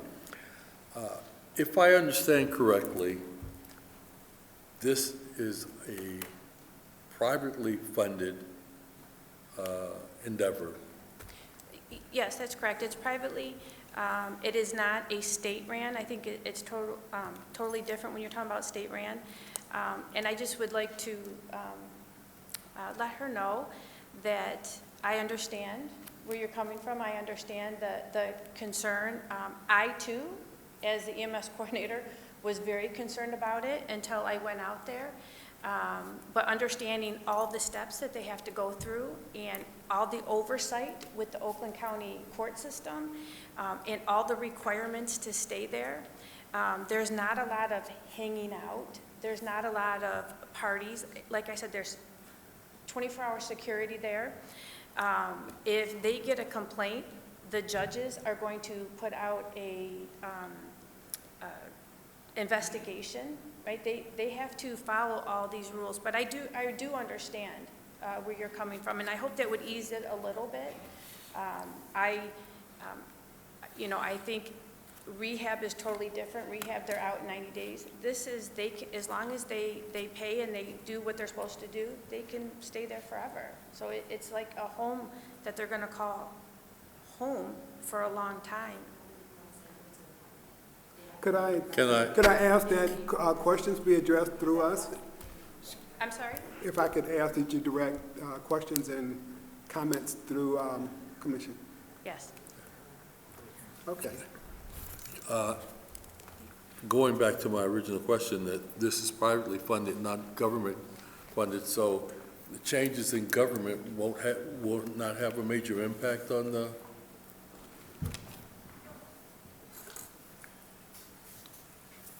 I'm sorry, Mr. Martin, could you repeat that? What I'm looking at is, I see that Governor Snyder was involved, and Governor Whitmer now. Is change in government going to change the funding of the well springs in any way? No, our model is such in the same fashion that we operate McDowell Towers, River Park Place. The funding will continue to be there. We've structured this that the support will be there. And yes, we will be working to secure funding from other funding sources, agencies. But the model that we have and what we've seen at Andy's Place, the security will be covered. That's part of the pro forma. It's not anything we have to go out and get funding for each year. The case management is part of the funding. And there's a large force of this. You know, one day, if in the event that this crisis were to be cured, the property is easy to position for other multifamily housing. I mean, and when you look at the design, that's very true. You know, the nonprofit's been working on the assemblage and the acquisition of these properties since the 1980s, and we've hit a critical mass. I'm going to remind you that if you look at the history of McDowell Towers, River Park Place, there was far more controversy when those developments were coming in. You know, our culture does this funny thing about dividing us against them and who has and who hasn't. I mean, the nonprofit, you know, I said this on the 10th, our typical resident there is living on about $900 a month. There's primarily Social Security. In this property, you're going to see a greater income mix within those area medium incomes. So you'll see a different mix, and the goal is to get people in a supportive environment back into the workforce. Our career center will be part of the resources, our educational institutions, you know, Oakland Community College, certificate programs. We will work to put people back into production. And I just want to stress enough, clients have already been through detox. They've already been through the basics. These are people who are committed in an environment about support. And what we saw in Andy's Place is their success rate is phenomenal. And it's about putting those resources behind people. I hope I answered the question. That and something. Okay, and I apologize about that. So. Excuse me. Going through, the people, if I understand correctly, the people are vetted through several areas to qualify to be there. You don't have any set residents set up to be in there now because, one, there's no building there, correct? That's correct. So the number of people, the number of kids, that's totally unknown at this time. I assume going through this process and the building, it'll take a year or two before anyone's in the, Before they graduate, in a sense? before they even get to live in there. Because you've got to go, Yeah, from closing? Yeah, we're about 8 months away from closing and financially, and then the building process has to take place in the development of the property, so. Said 18 months. 18, Before yeah. they would open the doors. Right, so 26. in essence, you don't have anyone there now, so you don't know how many kids, I'm kind of We addressing. don't know what our population will be. We know as we get closer, the system will start, To kick in. preparing Yeah. clients and families to move in. And we know there is no one else doing this. There's Andy's Place in Jackson. There's a project that's under construction in Midland right now. And there's another race, I think, in the Lansing? Kalamazoo Yeah. area, trying to deal with this. If you spoke to the executive director of MISHDA, Amy Hovey, this is a priority in the state and how we service these programs. Oakland County's numbers, when you look at the stats, we're between 9-11% of the cases. You look at alcohol, drugs, we consistently be 9 to 11% of the groups in the state. Yeah, I as you know, visited Andy's Place, and it looks very nice. It's a nice facility, and the people there go through a lot. The programs you have set up for them, and that they seem to appreciate. You have people that want to get off of addictions, so you're a step above already. In looking at that, right now, you have no idea of how many occupants will actually move into the facility once it's up and running. You have to go through the judge part to get So all the tenants are referred from the Oakland County treatment courts. And prior to moving in, they have to be sober for 60 to 90 days. And they have to be actively engaged with their court social worker and case manager plus parole officer. So they're vetted before they come into our wellness center. Our wellness center has 60 recovery apartments. 25 are one bedroom, so those will be singles. But if there is a married couple, one bedroom would accommodate a married couple. And then we have 25 two-bedroom units, so that could be a single mother and a child, or it could be a mother with her daughter, right? And then we have 5 three-bedroom units. And how we put together this diversity of bedroom types was talking to folks at Andy's Place. So they went initially from one-bedroom apartments, then they increased to 2 bedrooms to accommodate families as well. Honestly, Commissioner, we needed 10 of these in Oakland County 10 years ago. Yeah. The crisis is epic. And I do want to stress that these folks that you talk about that will be coming to Wellness Center, they're already in your community. The trouble is they're in your community unstable, right? Yes.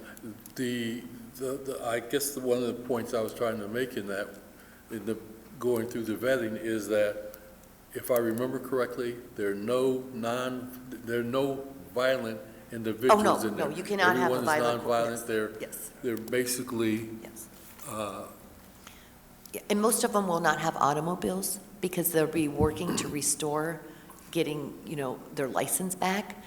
So although we have 82 spaces for 60 apartments, like Mr. Zorn said, in time, let's hope during our lifetime we could solve addiction. And one day, Wellspring can be turned into mixed income apartments, right? So we planned that these buildings will also have another economic life and that we solve this crisis, hopefully. What are the in doing the development, you have a target that going through the, I guess you call it the judge court? Treatment courts. Treatment court, sorry, recovery court, yeah. You have the residents going through that. I lost my train of thought.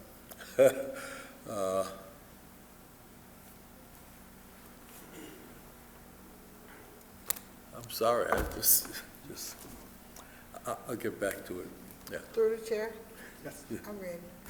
Let me take care of, okay. Commissioner Bernuti? Thank you. First of all, I would like to thank our city administrator, Mr. Zorn, and the rest of the team that was here 2 weeks ago, the judge and all of you, because I think the vision that you have with this, it's going to change lives. And I'm just very excited about it. And I don't have anything in the line of questions, but I would like to thank you for this, because it's something that's really needed. I remember when Lafayette Clinic closed in Detroit many, many years ago. I used to live in Detroit. And when they closed it, then all of those people who needed this kind of service, they were no longer available. So I just want to commend you for your vision. Thank you. Thank you. Commissioner Goodwin. Hi, this is a great program. I came from Monroe where use is extremely high in all areas of abuse. Would the tenants have to pay rent? It'll be a sliding scale, Commissioner. So the State Housing Authority, MISTA, they receive project-based vouchers from the U.S. Department of HUD, U.S. Housing and Urban Development. So they're providing vouchers for all 60 apartments. Believe it or not, we will have some tenants when they move in that they were able to keep part-time employment, maybe working remote. So it's a sliding scale, and the more they attain gainful employment, the more rent they pay, and the less subsidy the state of Michigan, the Michigan State Housing Development Authority will be paying. When we were at Andy's place, there are a handful of tenants that no longer need rental subsidy, but they choose to live at Andy's place while seeking full-time, or while being full-time employed and seeking education, because they need to stay in a community that is drug-free, alcohol-free, promotes wellness, promotes care, and it is very hard when you're overcoming addiction. Recovery doesn't happen overnight. There is no such thing as not, you're always living in recovery. If you've been an addict, your life, the rest of your life is staying focused on recovery. And in order to be fully recovered and stay in recovery, you need to surround yourself with folks that support that same wellness approach. There are some folks that will be, in time, they'll be marrying and they'll want to buy a home in your community. They'll want to rent a townhome. They'll want to, work in another community. We do envision folks staying there for 3 to 4 years, maybe less, but we do envision some folks, depending on what trauma they've been through, may say that Wellspring, needs to be home for a little longer for them. Okay. So, what is your expected stay time or length? Well, everything I've learned about opioid addiction, and Melissa can speak onto it, it takes your brain 2 years to heal. That's how potent that drug is.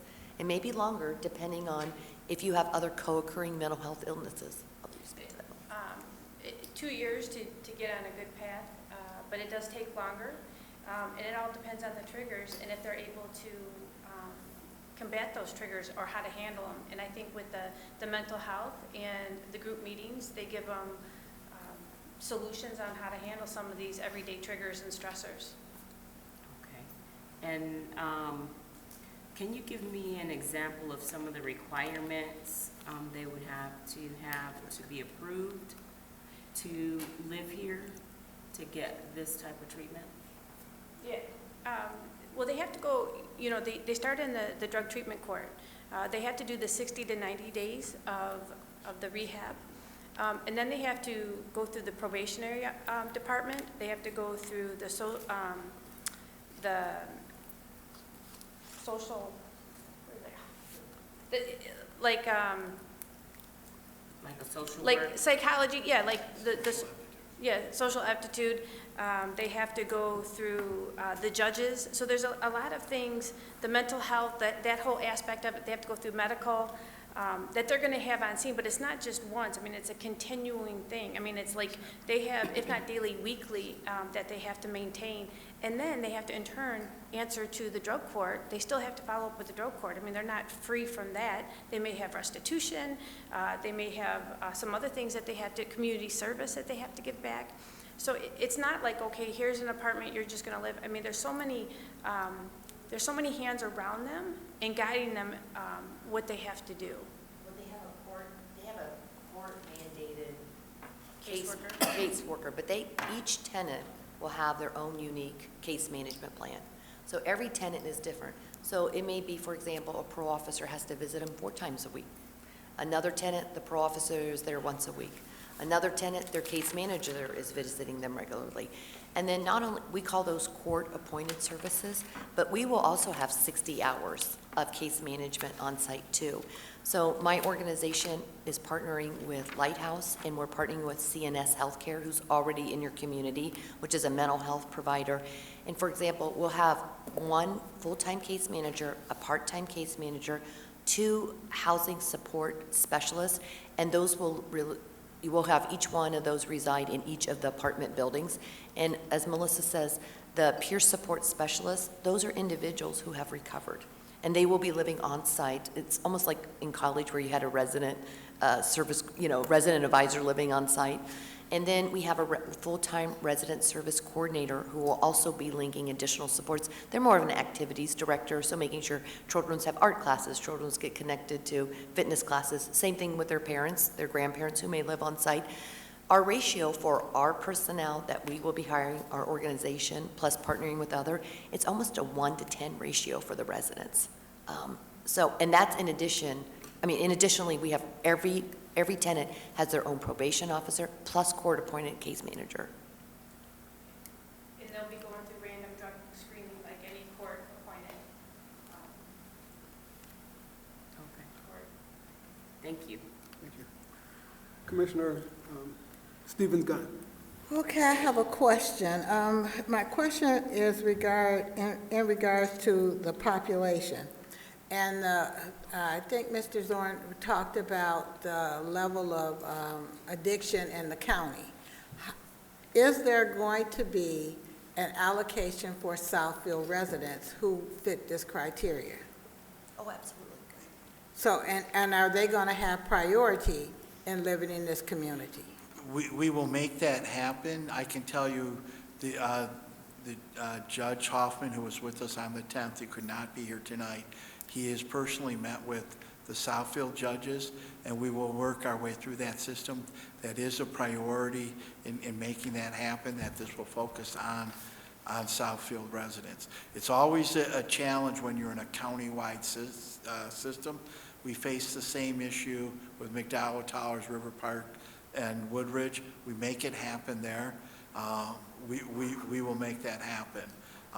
Obviously, we need to stay full, and we've got caseworkers. We need to keep the volume going through, but a priority will be given to Southfield residents. Okay, that's one question. My next question is: you talk about all these support resources that the residents will have.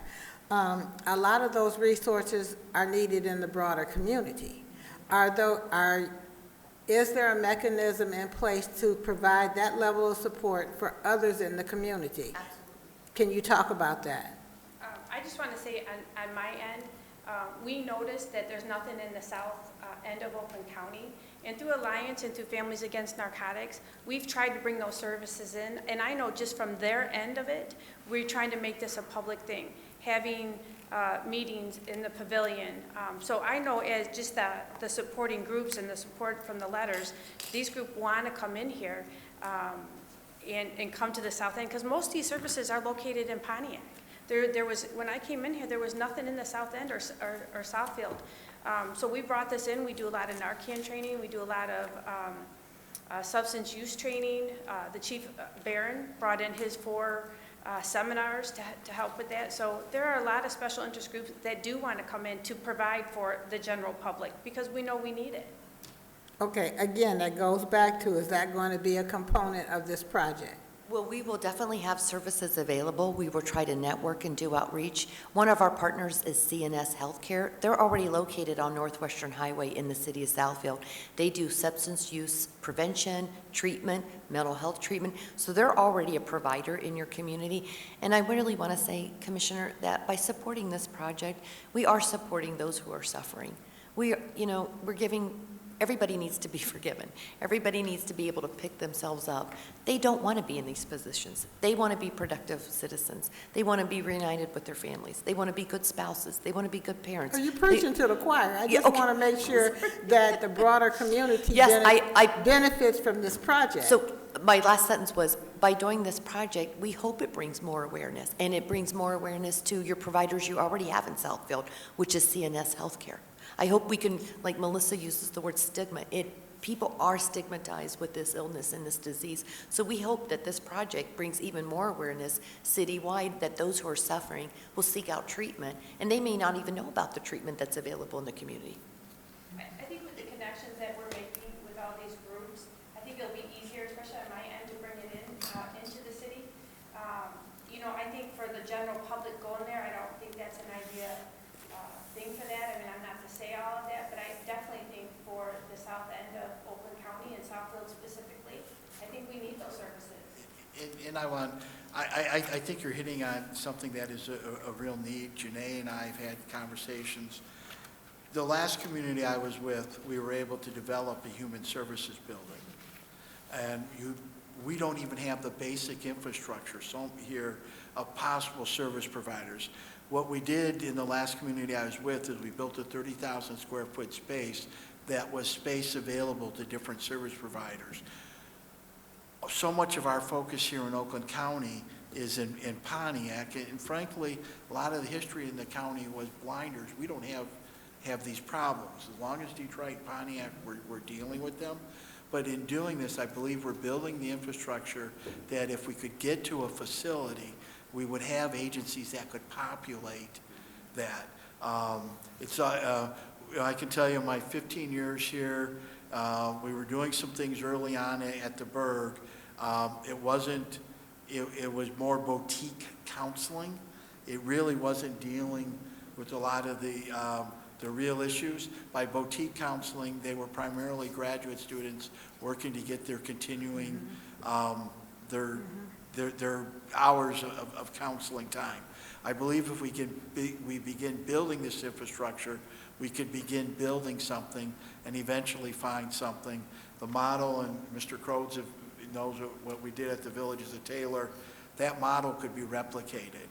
And I think it's something, the synergy we have in the population, we have a lot of these service agencies here, they're looking for a place, and when you can put them under the youth teen clinic, the community mental health, where you're doing a general wellness clinic, all of those things could come together under one roof. And but we've got to build that infrastructure, and a lot of these service providers, this will be the most active we've been involved in this. I can tell you the nonprofit has been bringing some of these groups into our properties, and we've got small offices, and we've been building it, but this will take us to a whole different level.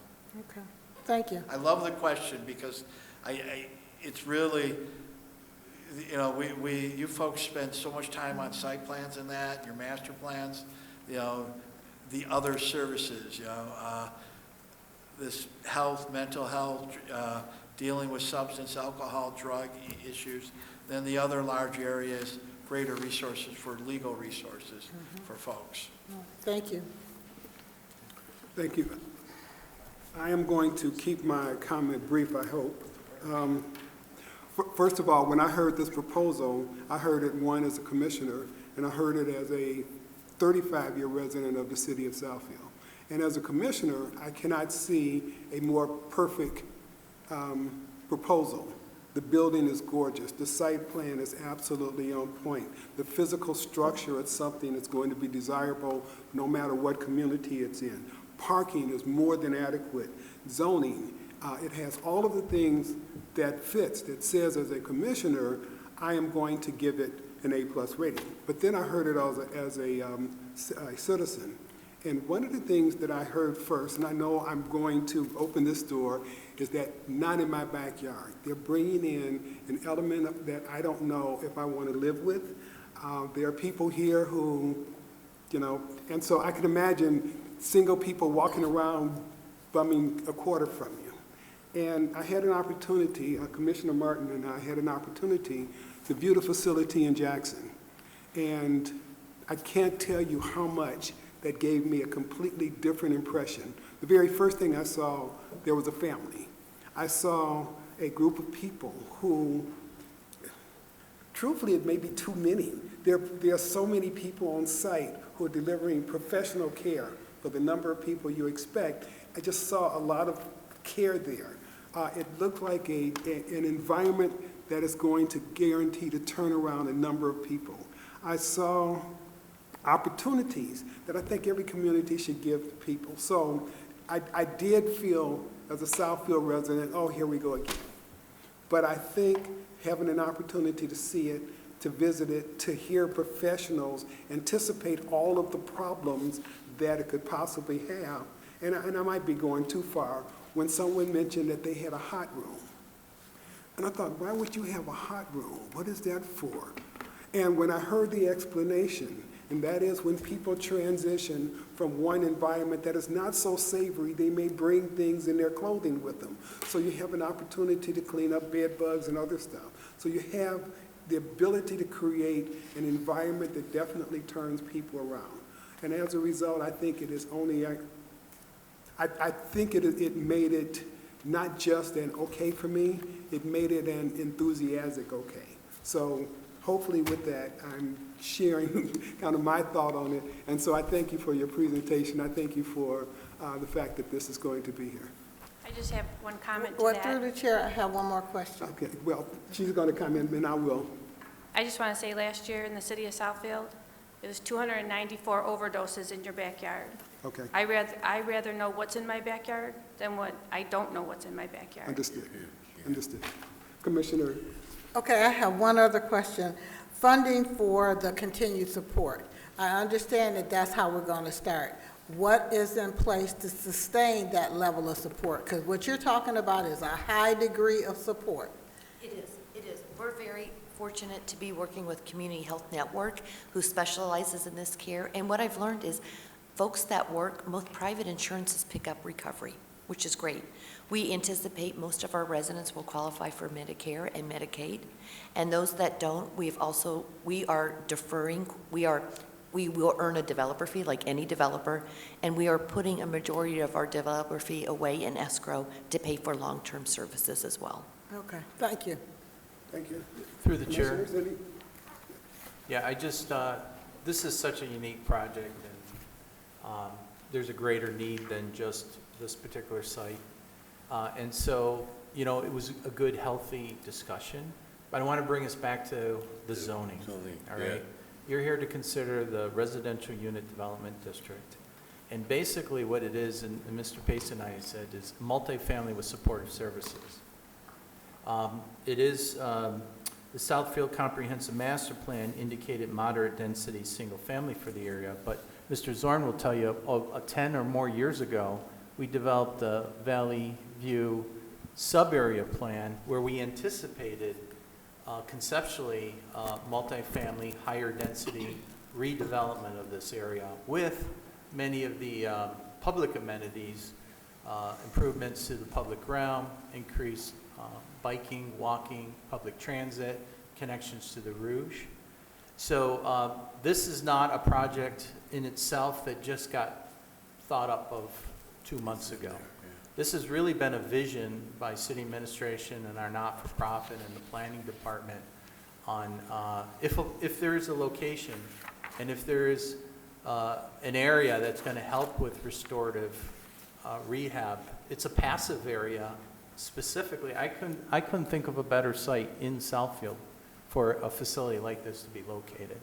So I just want to bring you back before Mr. Payson reads the recommendation that we're considering the residential unit development overlay district that allows for higher density, multifamily, residential with supportive services and all the amenities that go with it. And that's really the crust of what you're making your recommendation on tonight. Thank you. Thank you. Thank you. Again, Commissioners, any further questions? Yes, sir. Just one comment for the lady that lives in the area. One of the things you have to understand is that this is just one side of Hooper. You have the other side of the street where there's no development going on, and you still have a buffer between your street and the next street, I believe. No, that's not going to last. You're buying a bulk property on both streets. Not well. Several lots on my street. So that's now, but it's going to change too. If I may, when properties come available, the Southfield Neighborhood Nonprofit has been acquiring them. During my time, I think I've acquired 4 or 5 parcels, but when they're available, we do our best to put a deal together. We don't look to pursue condemnation. I mean, the nonprofit does not have that authority. And I'm real careful, it's not the city, but it is a Southfield nonprofit that's making those acquisitions.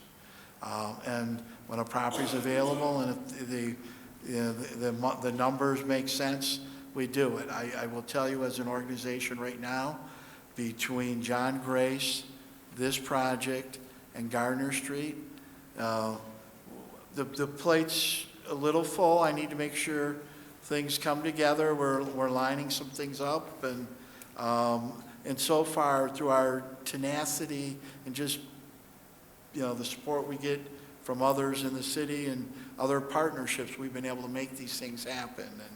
And Gardner, we have an approved brownfield plan. I don't have an approved site plan. I had a great meeting last Thursday night with the Neighborhood Association at Green Dolphin, but that's all part of the process. So if the properties are available and we can make a deal work, I'm one of 9 members who would be voting on that. And I would support the continued acquisition. In 2014, when the Valley Rouge Neighborhood Plan was approved, we envisioned this level of density. And I think, as Planner Crode has said, what you have to the south, you have density. What you have to the east is density, and the river. I'm particularly excited about what planning is doing. The drones are flying the Rouge. We're looking at opening that up for more recreation. Part of that future assemblage will be that greater access to that section of the Rouge as well, whether it's Hooper or Simmons. Thank you so much. Thank you. Again, Commissioners, no further questions? Then, Mr. Payson, recommendation? Yes, thank you, Mr. Chairman. The planning department does make recommend favorable consideration of PZR RUDD 24001 to rezone the 5.51 acres of land on the south side of Hooper, west of Berg, to residential unit development district to construct 2 4-story apartment buildings, 60 apartments total, and 4 2-story attached townhomes, 12 townhouses total, with various amenities, including park areas, dog run, et cetera. The Southfield Comprehensive Master Plan indicates moderate density single family for this project. If you look at the actual number of units across the amount of land, the density is actually pretty right, because there is, like I said, 5.51 acres and a large conservation easement in the middle. It's just not in the form of single family homes. And in the Valley View neighborhood plan also does call for a little bit different vision there. The change to the RUDD would be compatible with and similar to the existing adjacent zonings and land uses to the, you've got some to the south, to the east, and then along Berg a little bit to the north. On the north side, there's actually apartments and condos on those sides. Immediately to the north, on the north side of Hooper, there's a couple of homes, it's vacant land, and then obviously some other homes further north. Unless waived or modified by the development agreement, the yard and bulk and parking, loading, landscaping, lighting, and other standards shall comply with those found in the RM multifamily low rise for the townhouses and the RMM multifamily medium-rise standards for the apartment buildings. The buildings and site improvements shall be constructed in accordance with the master development plans approved as part of this rezoning by Shelter Design Studios and Spalding de Decker for the plan set before you. The petitioner is to work with the city planner and the city attorney to finalize the Wellspring RUDD development agreement and conservation easement. And the report that's in your packet also does include the deviations they're looking for. There's a number of setback deviations and a small parking deviation they're looking for to make this work on this site. All of them seem to be reasonably compatible with like superior design in terms of how it's located on the property. As Commissioner Willis, Vice Chairman Willis noted, the layout of the site is fairly appropriate to the location and development. And that's what we have for you, sir. Thank you. Mr. Chair, Yes. I'd like to make a motion. Yes. I'd like to make a motion to approve PZRRUDD 24-0001 Residential Unit Development District Rezoning. Thank you. Can we get a second? Thank you. All in favor? Aye. Any opposed? Could I ask who supported? Mr. Martin? Mr. Martin. Yes. And that would be a unanimous approval. Thank you. Thank you.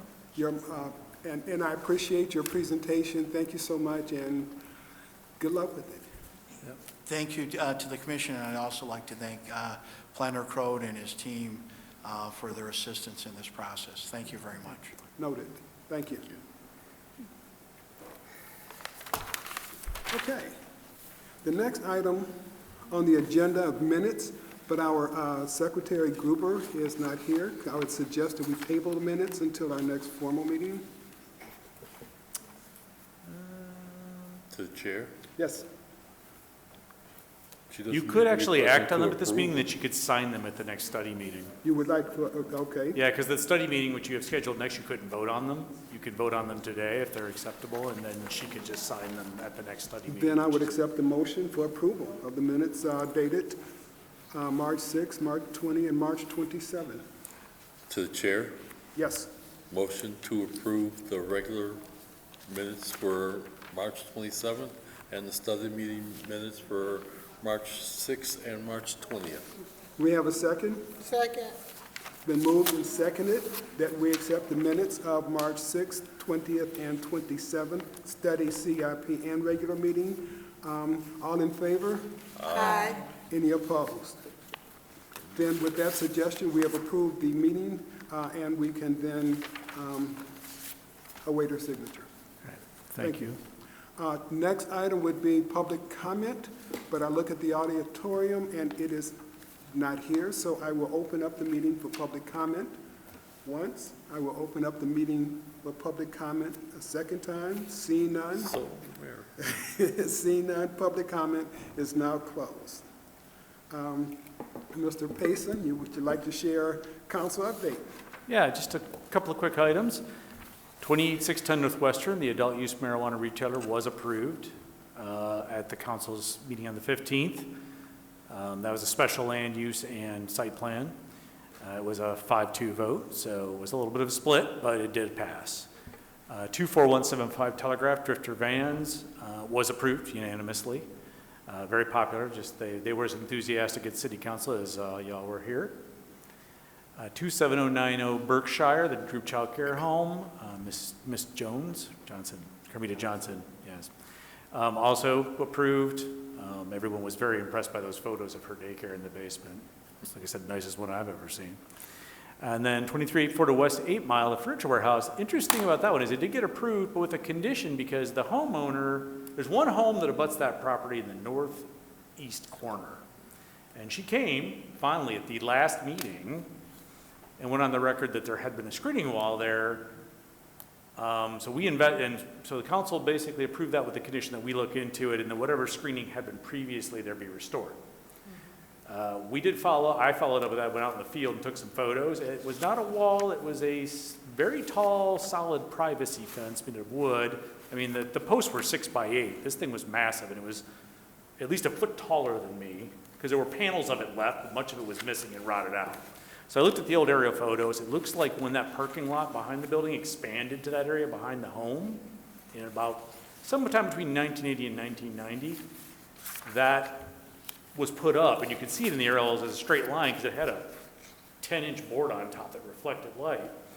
And then by 2010, 2012, panels of it were all kind of weird, starting to look kind of wampus, kind of out of kilter, which made me figure, like, well, that can't be a wall. Walls don't do that. Fences do, though. So I went out there, verified the fence, which I have photos of. The strange thing is we're having a little trouble with is there's a chain link fence, and then there was this wooden privacy fence on the inside toward the residents, and we're not sure who put it up.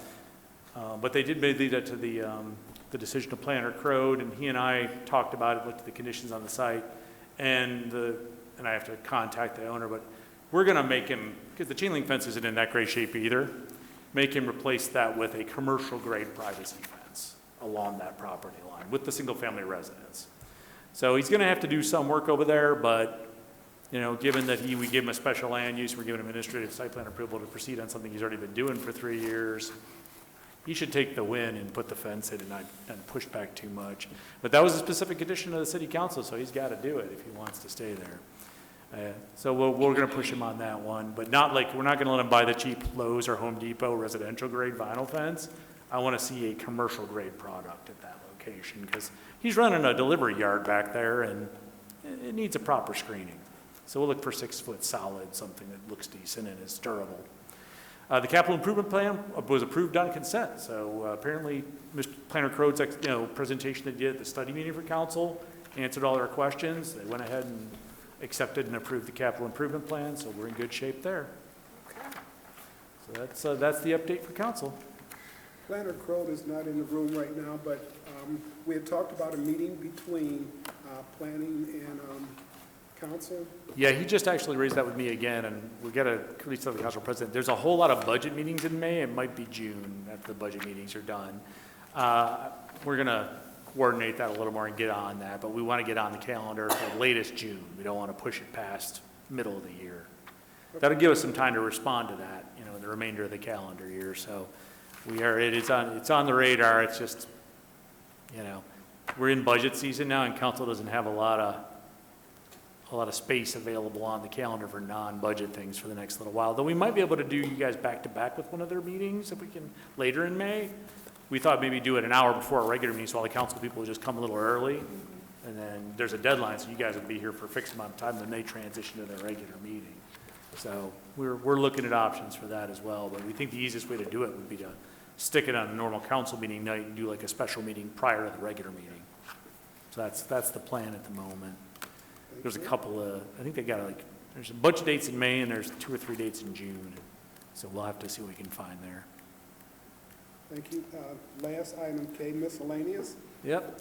We do have 2 meetings in May. May 1st, which is next week, is a study meeting, so you'll be getting a packet from me in an email tomorrow for May. And then May 22nd will be the regular meeting. We have 4 or 5 projects, I believe, 5 on the agenda. Yeah, there's a couple different parts to them, but it's 5 different development projects. Yeah, one's just a rezoning, a couple of gas stations, because you haven't seen enough of those. Alcohol. Oh yeah, McKinley Place Phase 2 is on there, the site plan for that one, because when they got their RUDD approval, they were approved for Phase 1 site plan, but we're going to come back for Phase 2, so you'll see Phase 2 of that. The Kroger Fuel on Evergreen and 12. Oh yeah, and then they're adding a Big B drive-through. They want to add a Big B drive-through to a small strip center on 8 Mile, kind of toward Easter. So that's what's coming to you next month. It's more gas stations, but at least the plans for the gas stations aren't terrible. So, Commissioners, any other item that you have questions about? Hearing no items, then I would call this meeting over. Meeting is adjourned. It looks like 8:45. 8:43.